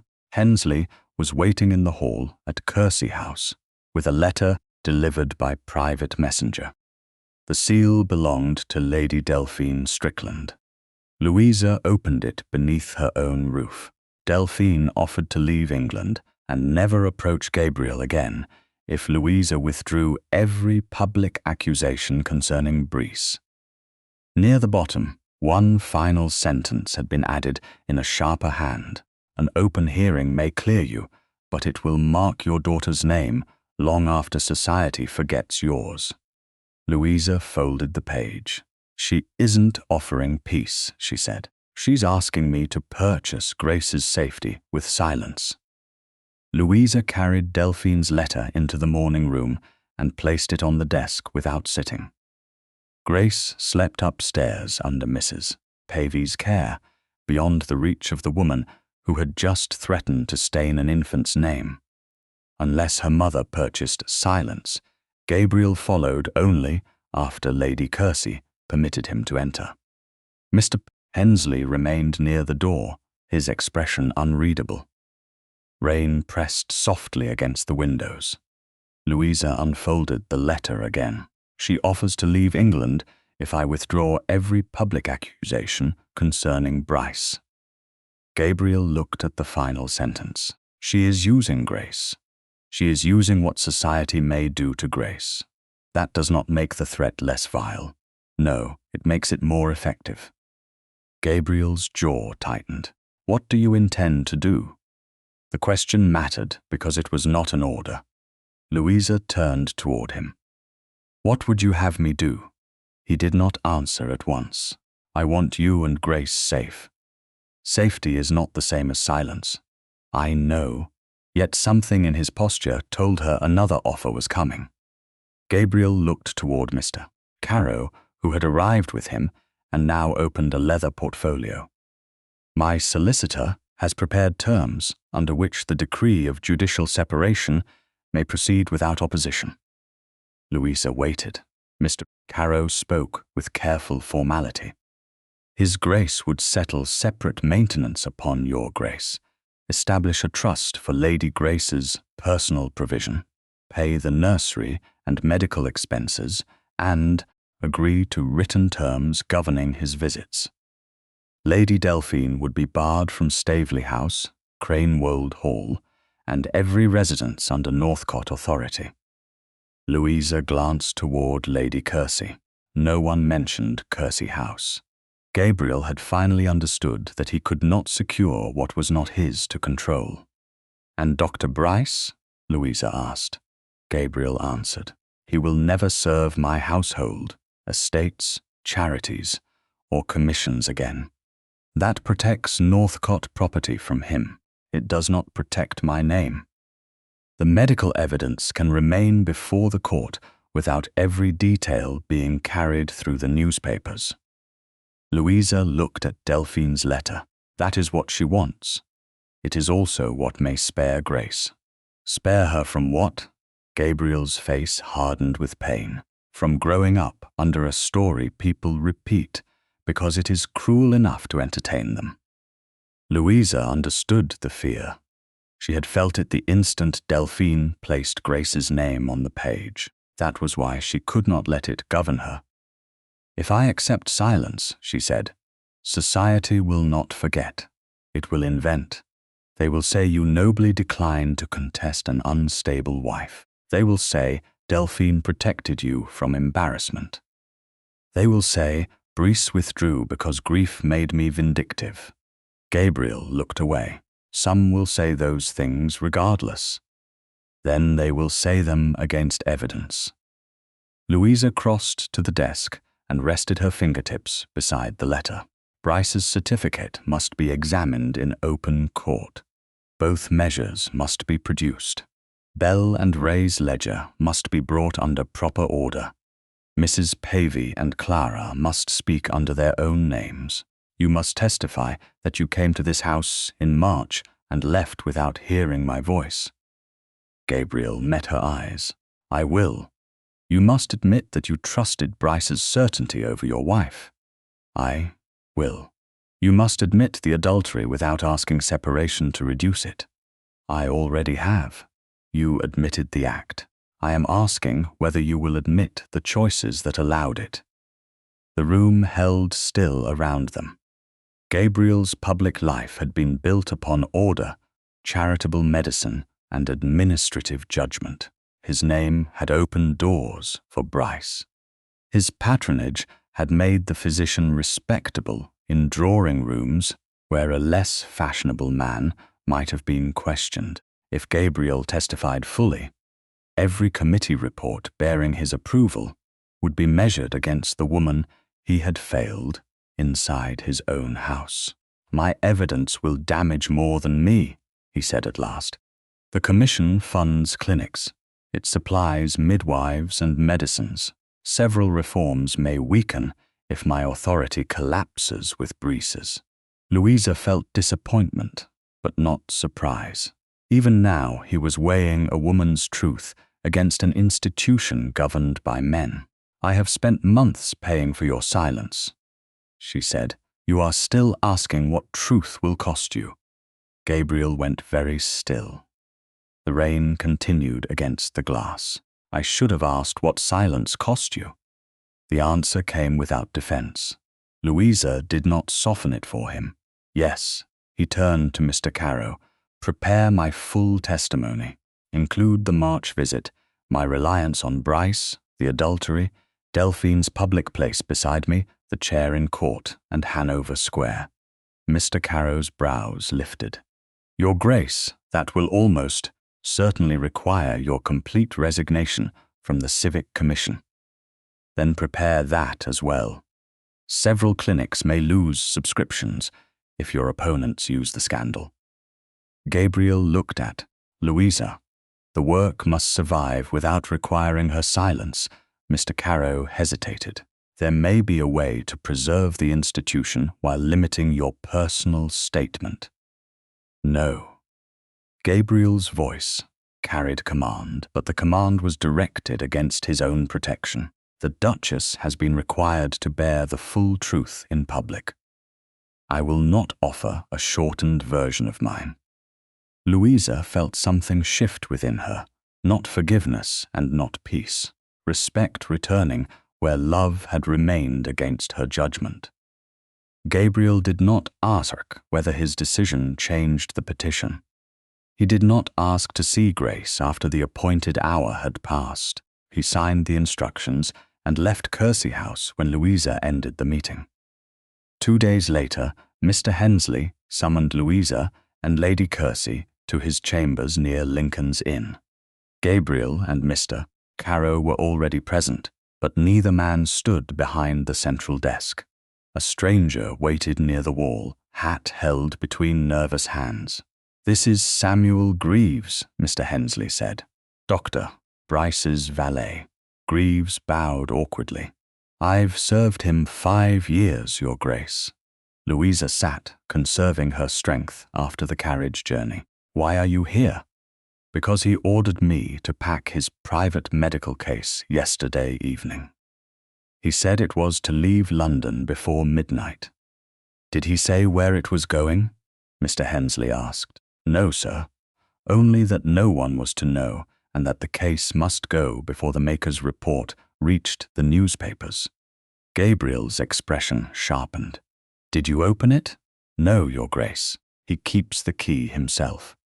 Why come forward now? Louisa asked. Greaves swallowed. He told me if anyone asked, I was to say the case had been sent away weeks ago. I won't swear to a lie that could make me part of this.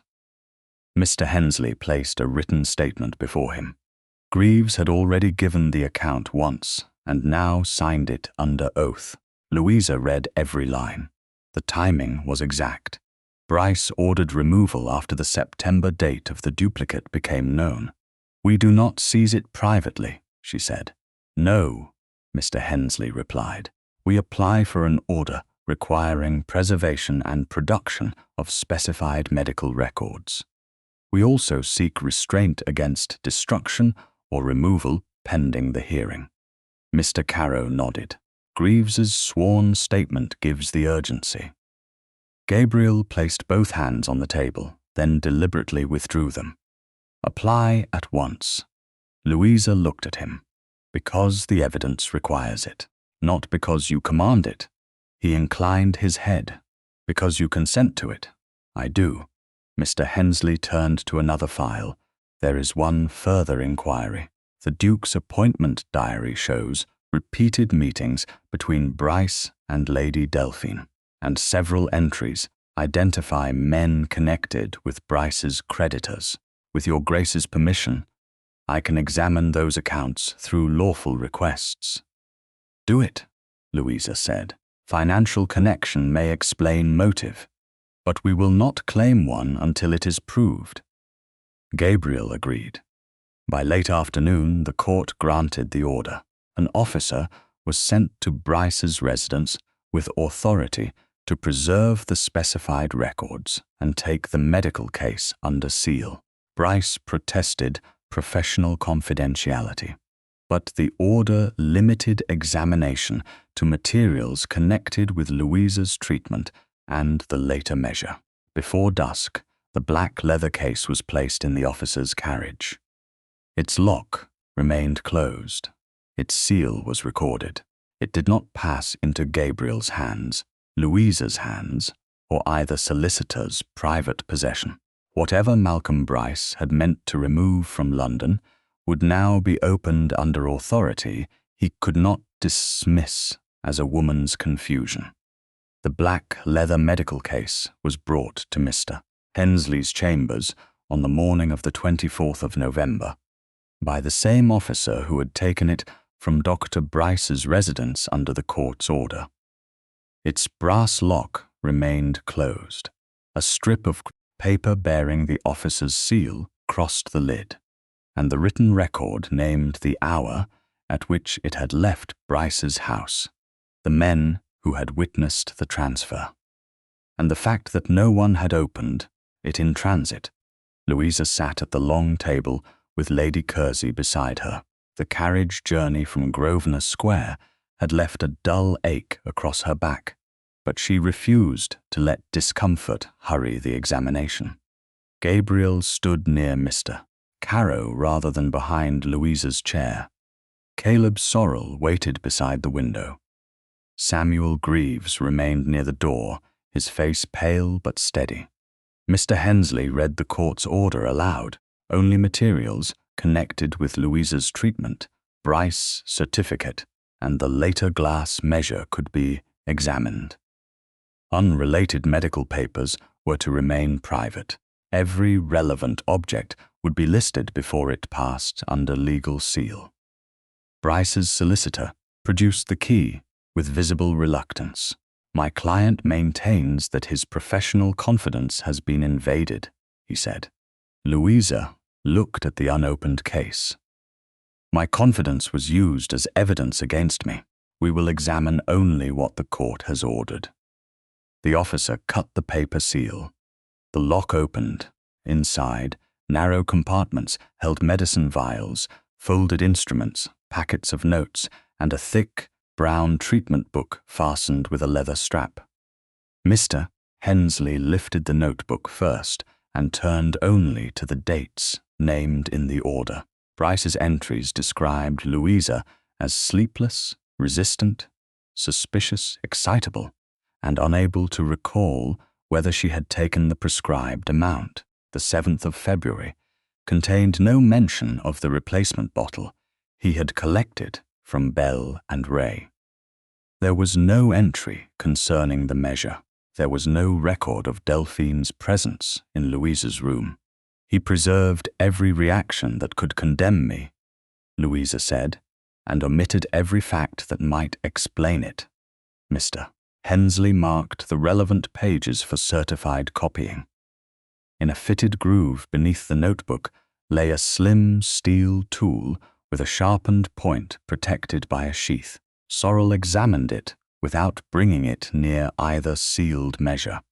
A point of this kind could score glass with a line, such as the one added to the January vessel, he said. Mr. Caro asked, "Can you identify this as the tool that made it?" "No, it proves capacity, not use." Louisa nodded. "Then that is how it must be recorded." Beneath the tool, they found a narrow order stub from a London instrument maker. The description named one single-line graduated measure with the reinforcing bead Sorrel had identified at Hanover Square. The date was the 15th of September, 9 days before Grace's birth. Louisa read the date twice. By then, her petition had already begun, and Brice knew the original measure might be questioned. He ordered the answer before the question reached court. Lady Courcy said, or believed he had, Mr. Hensley replied. The final relevant paper inside the case was a receipt from Brice's principal creditor. It showed that a substantial personal debt had been discharged, but it did not name the person who had supplied the money. Mr. Hensley looked toward Louisa. "This gives us the creditor. It does not yet prove the payer." "Then we do not claim the payer until the account proves it," she said. Gabriel had remained silent throughout the examination. His face changed only when the September order was read. He did not reach for the notebook, the tool, or the receipt. Every item stayed on the table beneath the court officer's observation. The relevant pages were copied. The tool and order stub were wrapped separately. The creditor receipt was noted and returned to a sealed packet. Unrelated materials went back into the case. The lid was closed, relocked, and sealed again. Nothing disappeared into Gabriel's possession. Nothing was removed because a duke demanded it. Before noon, a messenger left for the creditor's office with the lawful request Mr. Hensley had prepared after examining Gabriel's appointment diary. Louisa returned to Courcy House to rest. By late afternoon, Mr. Hensley arrived with an authenticated account, copied from the creditor's original books. The debt discharged in Brice's name had been paid through an account held by Lady Delphine Strickland. The financial proof had not come from Brice's case. It had come from the creditor whose receipt led them there. Louisa read the certified line once, then placed it beside the September order. Delphine had not merely visited Brice or carried his reports.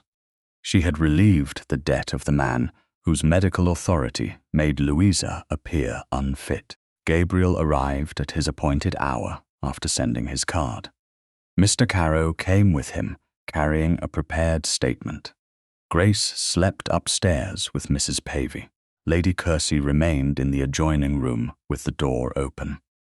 Gabriel read every page before signing.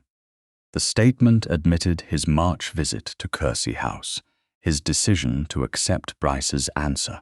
Instead of hearing Louisa, the adultery on the 18th of June, his permission for Delphine to appear publicly beside him, the chair he reserved for her in court, and his attempt at Hanover Square to place disputed evidence under his own command. He signed without qualification and handed the pages to Mr. Hensley. "File it as written." Mr. Caro spoke carefully. "Your Grace, this statement will damage every effort to separate your conduct from Dr. Brice's." "My conduct should be separated from his," Gabriel said, not softened. "He drugged and discredited my wife. I trusted him because his certainty protected me from hearing her. Delphine used the opening. I committed the betrayal." He looked at Louisa. "I am sorry that I believed professional authority, because it was easier than believing your fear. I am sorry I stood in this house and left without your voice. I am sorry I committed adultery. I am sorry I allowed Delphine to wear the appearance of a place that was still yours in law and memory. I am sorry I reserved her a seat before I made one for you. I am sorry I reached for control again when Brice produced the false measure. Louisa held his gaze. Do you expect forgiveness? No. What do you expect? Consequence. The answer came quietly. I will testify. I will accept the decree. I will bear the costs. I will not ask you to return because I have finally learned to describe what I did. And if I never return, I will still tell the truth. Gabriel's hands remained at his sides. He did not cross the space between them. Do you want me to leave? Louisa looked at the signed statement, the authenticated account, and the man who had stopped trying to turn repentance into persuasion. Then she rose. Gabriel did not move to assist her. He waited. Louisa crossed the room and placed her arms around him. For one heartbeat, he stood perfectly still. Then his arms came around her with careful restraint. He did not tighten his hold or lower his mouth to her hair. Louisa rested her cheek against his coat and felt the uneven breath he could not hide. She ended the embrace first. Gabriel released her at once. A knock sounded at the outer door. Mr. Hensley returned with a sealed note from Delphine.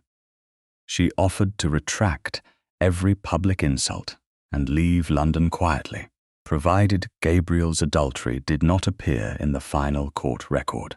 Louisa handed the letter to him. He read it once. She still believes my reputation can purchase your silence. Can it? Louisa asked. Gabriel folded the page. At the hearing, my reputation will not purchase her silence.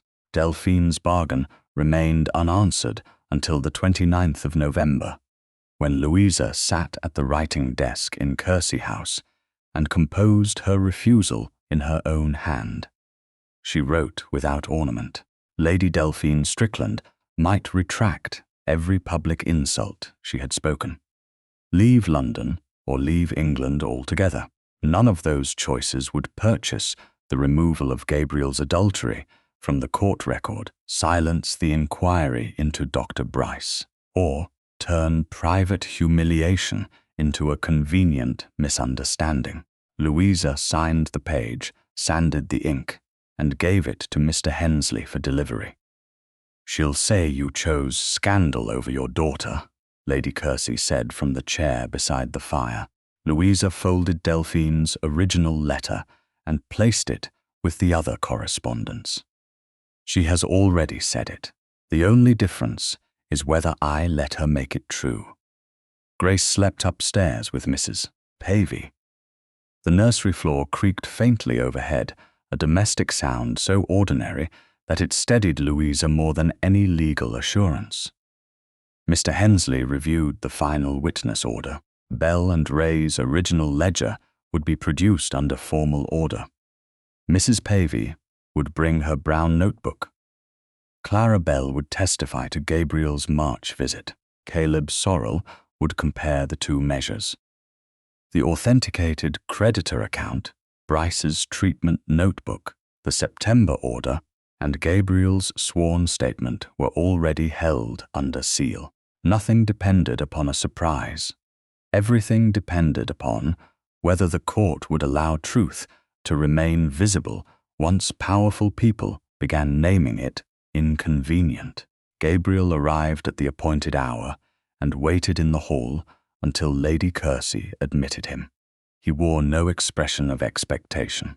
He bowed to Louisa, acknowledged Mr. Hensley, and remained standing until the solicitor gathered the papers and withdrew to the adjoining room. Lady Kersey followed, leaving the door open, according to propriety. Gabriel did not move nearer. Mr. Carow tells me Delphine received your answer, he said. She has also withdrawn from 2 patroness committees and sent word that she will be too unwell to attend tomorrow. She will attend. I believe so. She has never missed a room in which she expected someone else to be shamed. Gabriel's mouth tightened. No. Louisa looked at him across the distance he had learned not to cross without permission. You have not asked whether I still intend to seek the decree. You told me that you do. I do. Then I have my answer. His voice was steady, but the restraint beneath it was not indifference.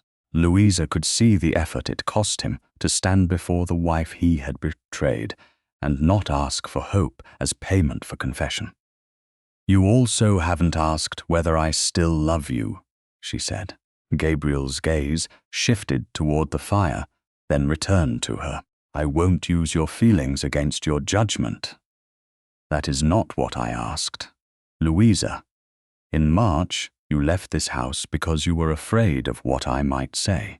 Now you would avoid another question because you are afraid of the answer. His face changed. I am trying not to pressure you. Silence can be pressure too. It leaves me carrying every truth while you protect yourself from hearing one. The room held the words between them.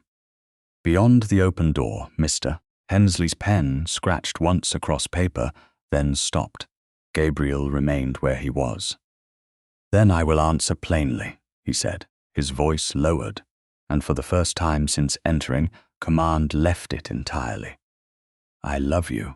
I will not ask love to excuse what I did.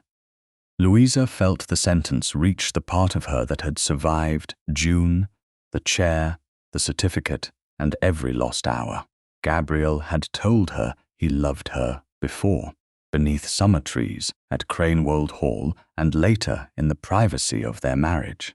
Those declarations had belonged to a life in which neither of them understood how badly affection could fail when courage did not govern it. This one came without a promise that she must remain. Louisa allowed the silence to last. Gabriel did not fill it. He did not move.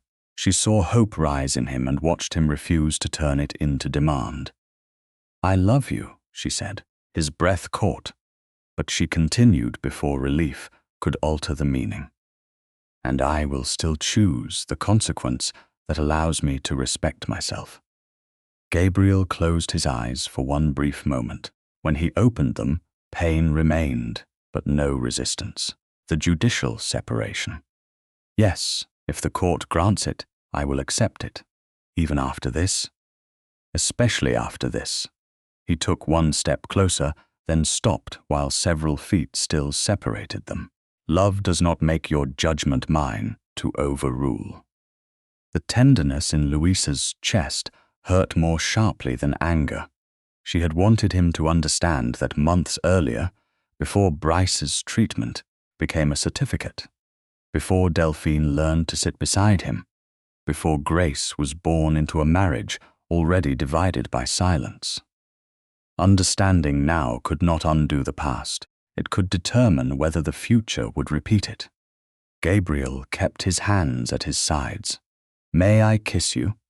The question was quiet and complete.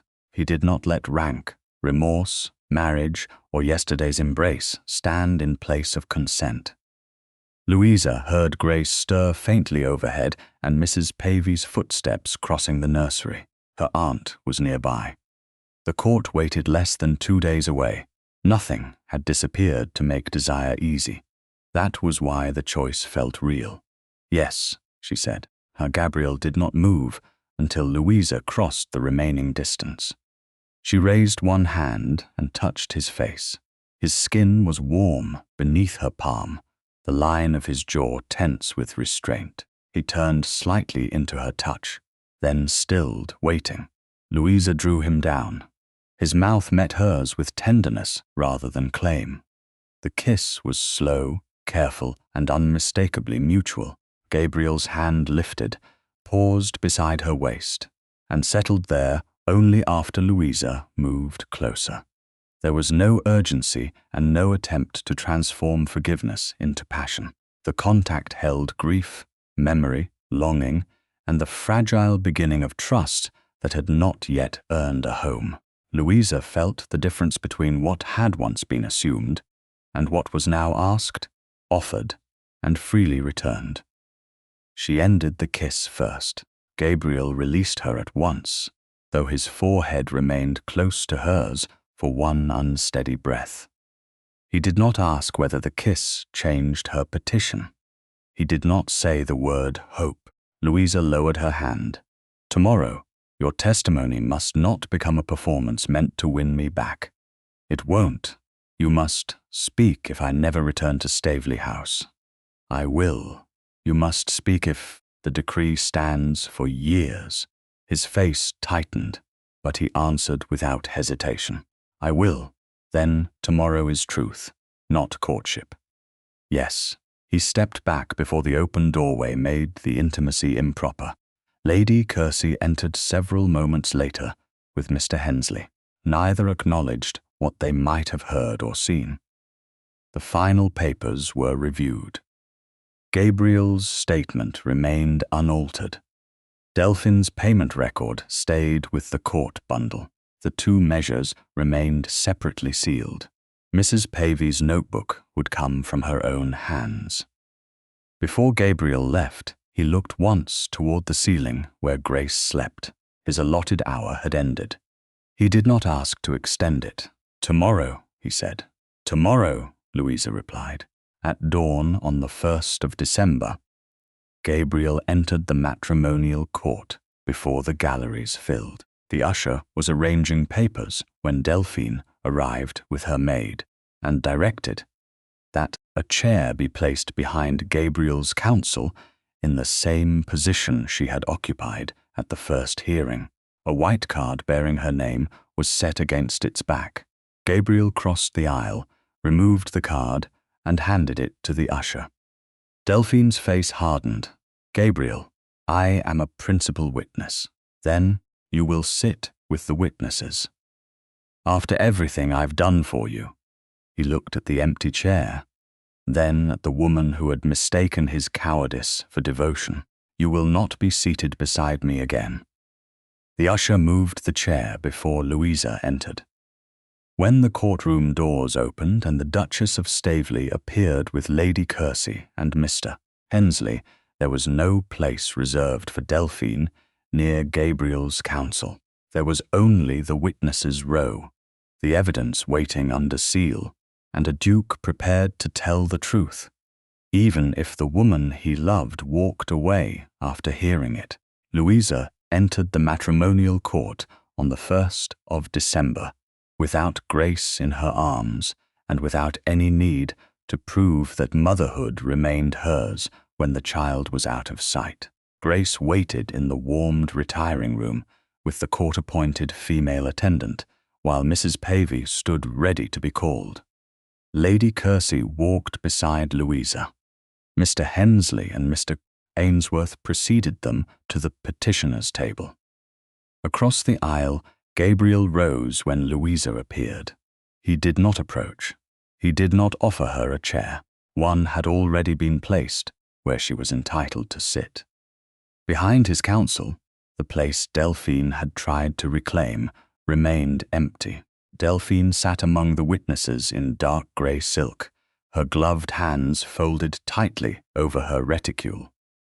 Dr. Brice sat 2 seats away, composed enough to resemble innocence from a distance. The separate evidence cases rested with the court officer. The January measure remained sealed apart from the September duplicate. Bell and Ray's original ledger had arrived under formal order. Mrs. Pavey's notebook remained in her own hands until called. Brice's treatment notebook, the scoring tool, the September order, the authenticated creditor account, and Gabriel's sworn statement were all entered under the court's authority. Nothing had been brought in Gabriel's private possession. When the judge entered, every person rose. Louisa sat only when directed. The strain in her back had not vanished, but she no longer feared that discomfort would be interpreted as incapacity. Her body had carried Grace, endured altered medicine, survived childbirth, and brought her here. Fatigue was not a confession. Mr. Ainsworth called Louisa first. She gave her name, title, marriage date, and the date she left Staveley House. Then she described Dr. Brice's treatment. She spoke of the draught measured to the lower line, the heaviness that followed, the blurred voices, and the missing hours. She told the court that visitors had been restricted and that fear itself had been entered into Brice's notes as proof of derangement. "Why did you leave Staveley House?" Mr. Ainsworth asked. "Because I no longer trusted the people controlling my room, my medicine, or access to me." "Did you alter the measure?" "No." "Did you knowingly exceed the prescribed amount?" "No." "Did you invent confusion to compel your husband's return?" Louisa looked toward Delphine before answering. "No, I concealed how frightened I was because Dr. Brice had taught the household that fear itself would be used against me." Brice's barrister rose for cross-examination. He asked whether Louisa had been sleepless. She said yes. Whether she had wept? Yes. Whether she had once refused medicine? Yes.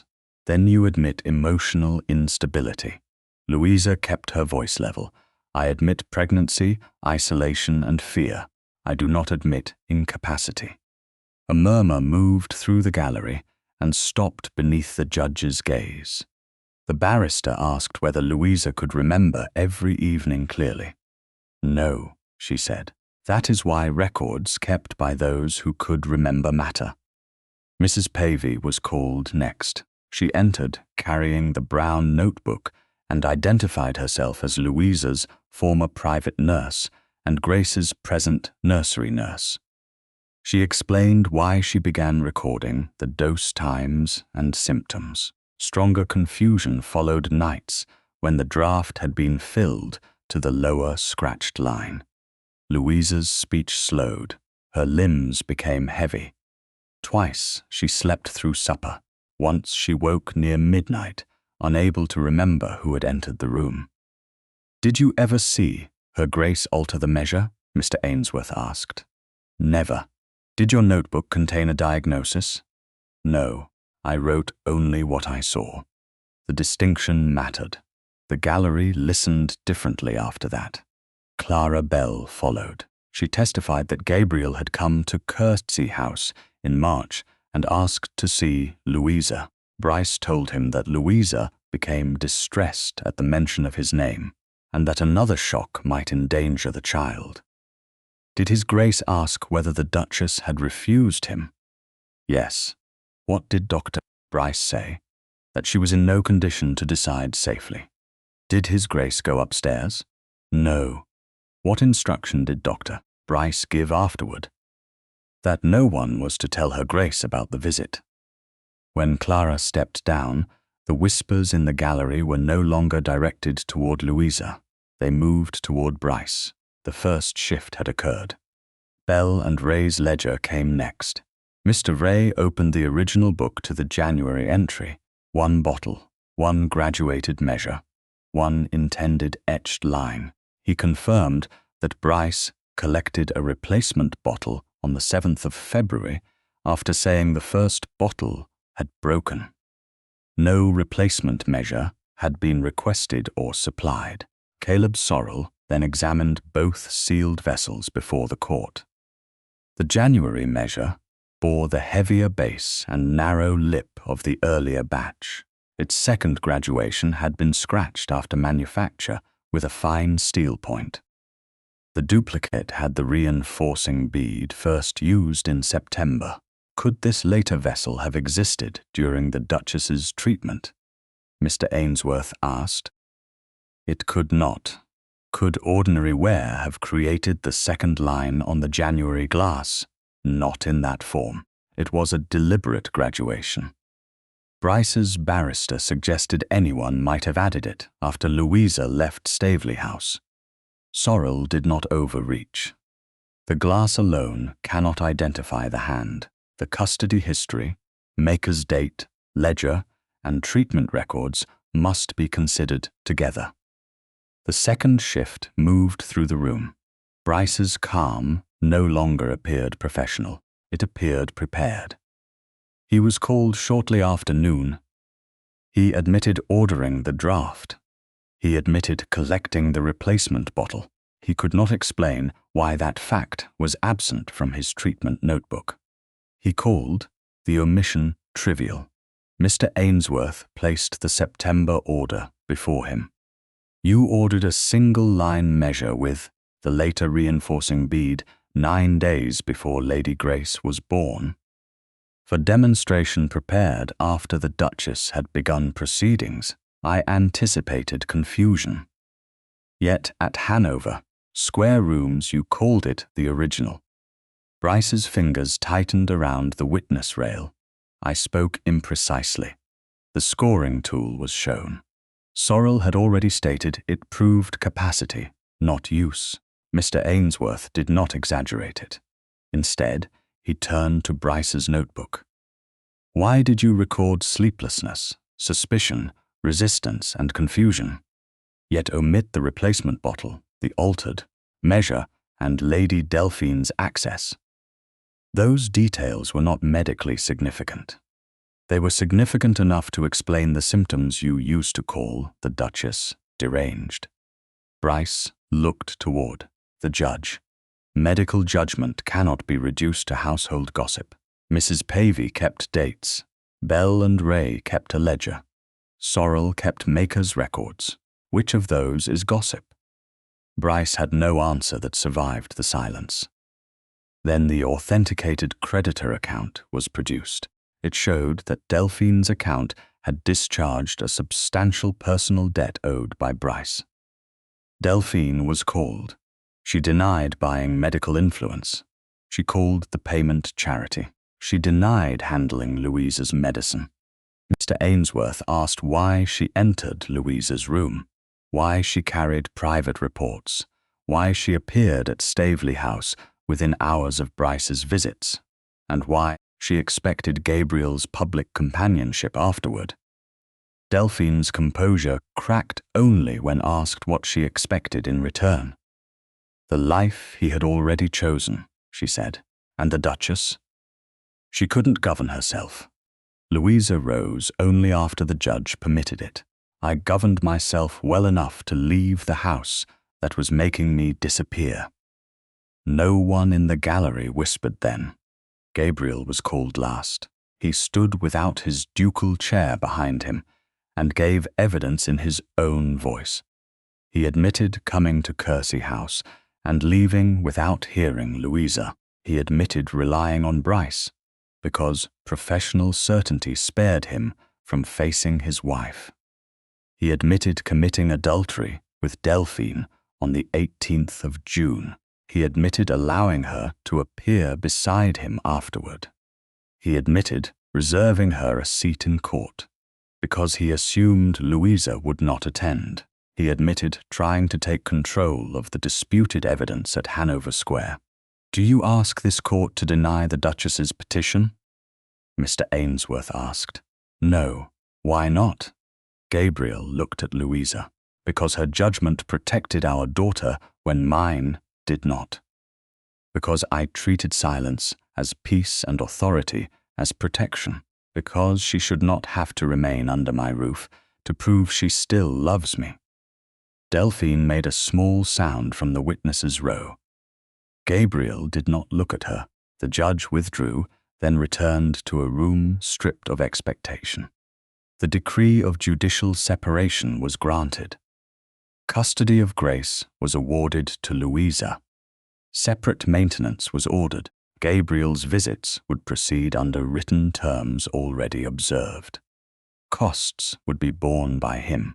Brice's false evidence and professional conduct were referred for further legal and licensing inquiry. Delphine's payment and participation remained open to civil proceedings. The judge's voice sharpened before he concluded. Social rank does not convert access into authority, nor professional confidence into truth. Louisa heard the ruling without triumph. What came instead was steadier. Her name, memory, and motherhood no longer rested upon Gabriel's belief or Brice's certificate. Outside the courtroom, reporters waited behind the barriers. Louisa left through the main entrance beside Lady Kersey. No side passage concealed her. Mrs. Pavey emerged from the retiring room with Grace wrapped against the December cold. Gabriel stopped several feet away. "May I carry her to your carriage?" he asked. Louisa looked at him. Love had been spoken. Consequence had followed. Neither cancelled the other. Yes, Mrs. Pavey placed Grace into Louisa's arms first. Louisa then transferred the child to Gabriel. Their hands overlapped beneath the blanket until Grace's head and body were fully supported.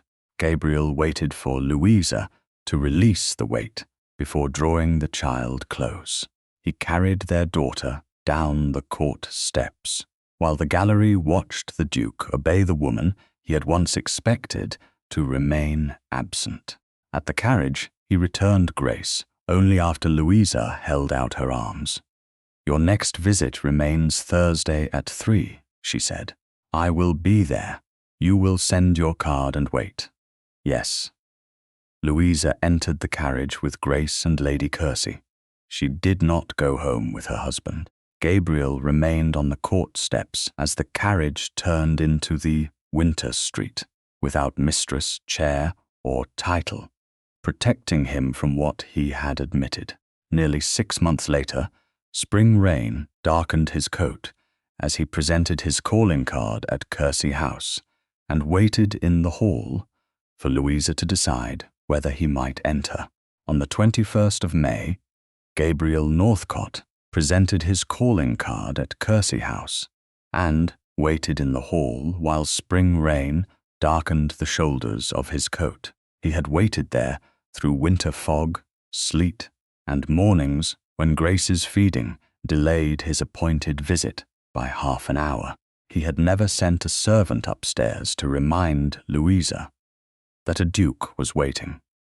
He had never crossed the threshold without permission. On one January morning, snow had melted from his coat onto Lady Kersey's black and white floor while Grace refused to settle. The footman had offered to announce him again.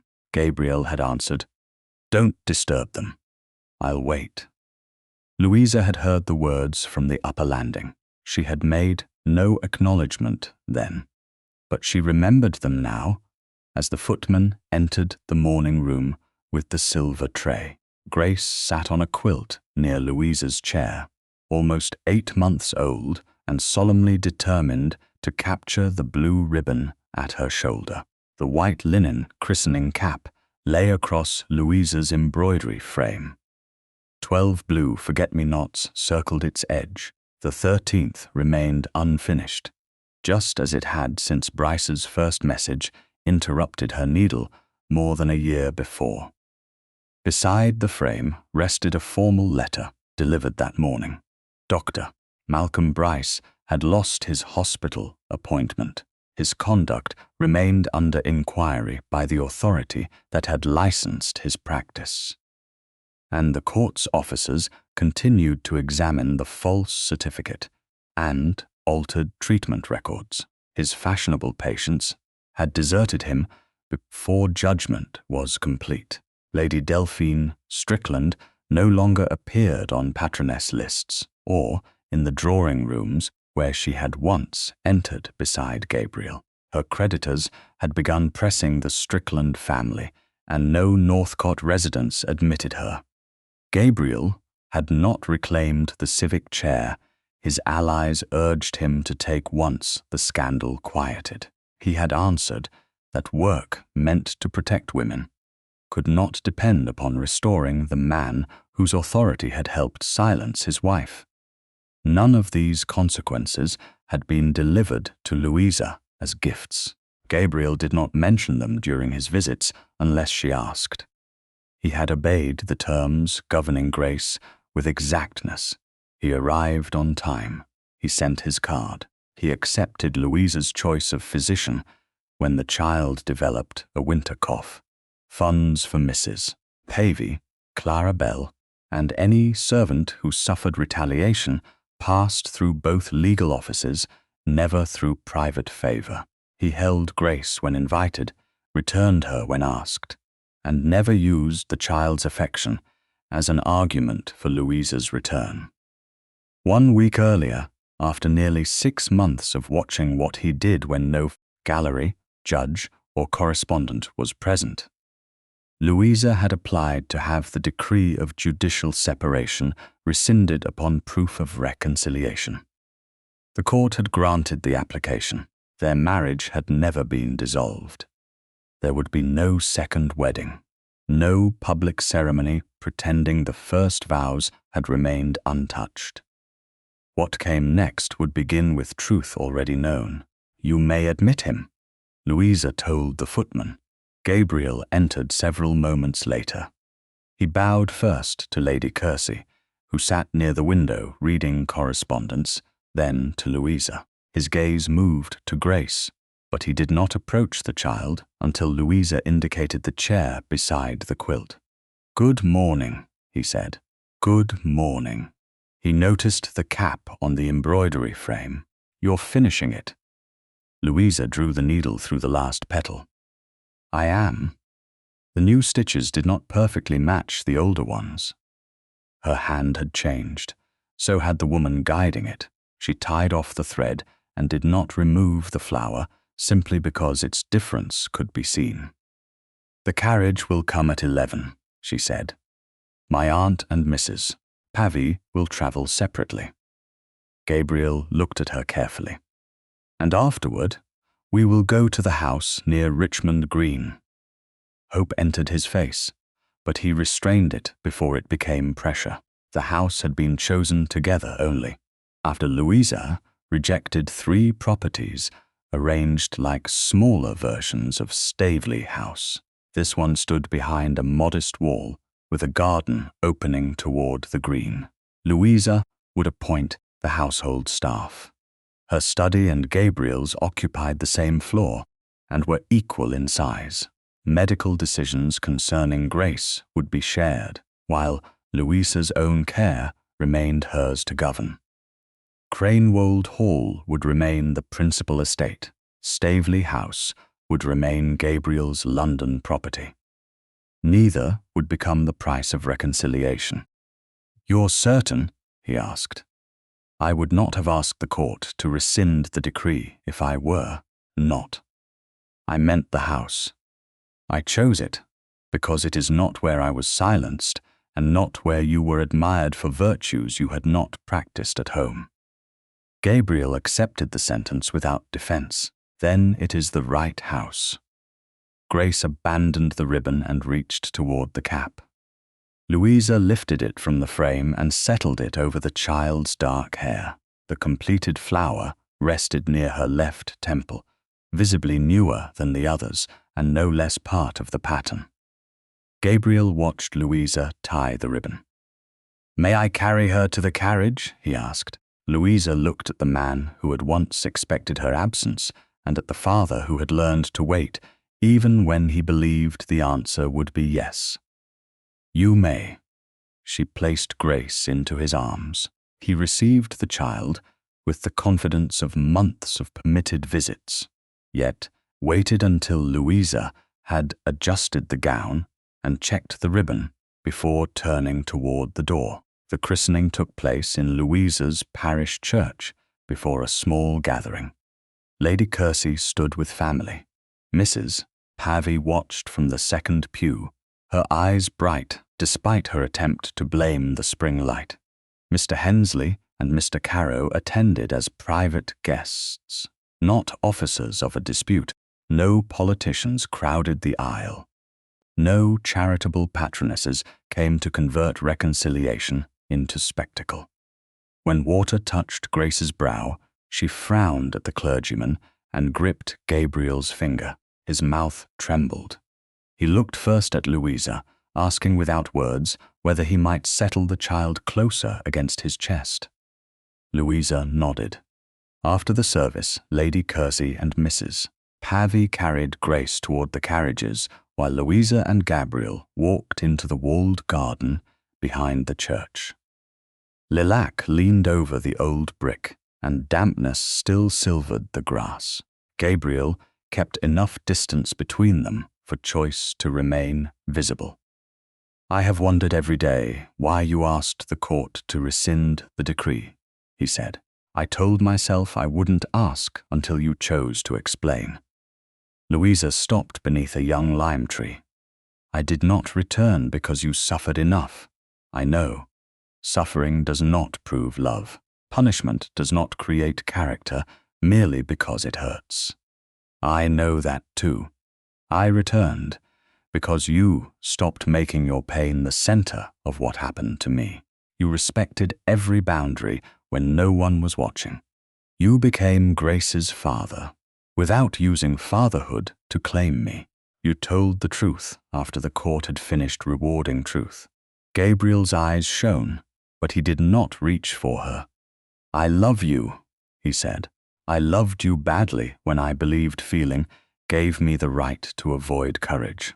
I will spend the rest of my life loving you in a way that leaves you free."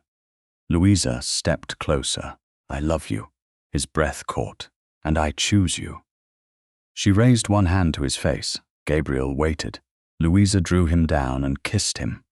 The kiss was warm, mutual, and unhurried. His hand settled at her waist only after she leaned into him. No bargain lived inside it. No consequence vanished beneath it. When they parted, Louisa remained close enough to feel his breath against her temple. "We should not keep Grace waiting," she said. "No, and you will not assume you may carry her merely because the decree is gone." A quiet smile moved through his face. "I won't." They returned to the church entrance, where Grace rested in Mrs. Pavy's arms. Gabriel asked. Louisa answered. Together they settled their daughter between them in the carriage. As it turned toward Richmond Green, afternoon light passed through the newly completed blue forget-me-not and cast a small flower-shaped shadow across Grace's brow. Gabriel waited for Louisa's signal before lifting the child closer. Louisa gave it, then placed her hand over his, and they carried Grace toward the home neither rank, guilt, nor law had chosen for them.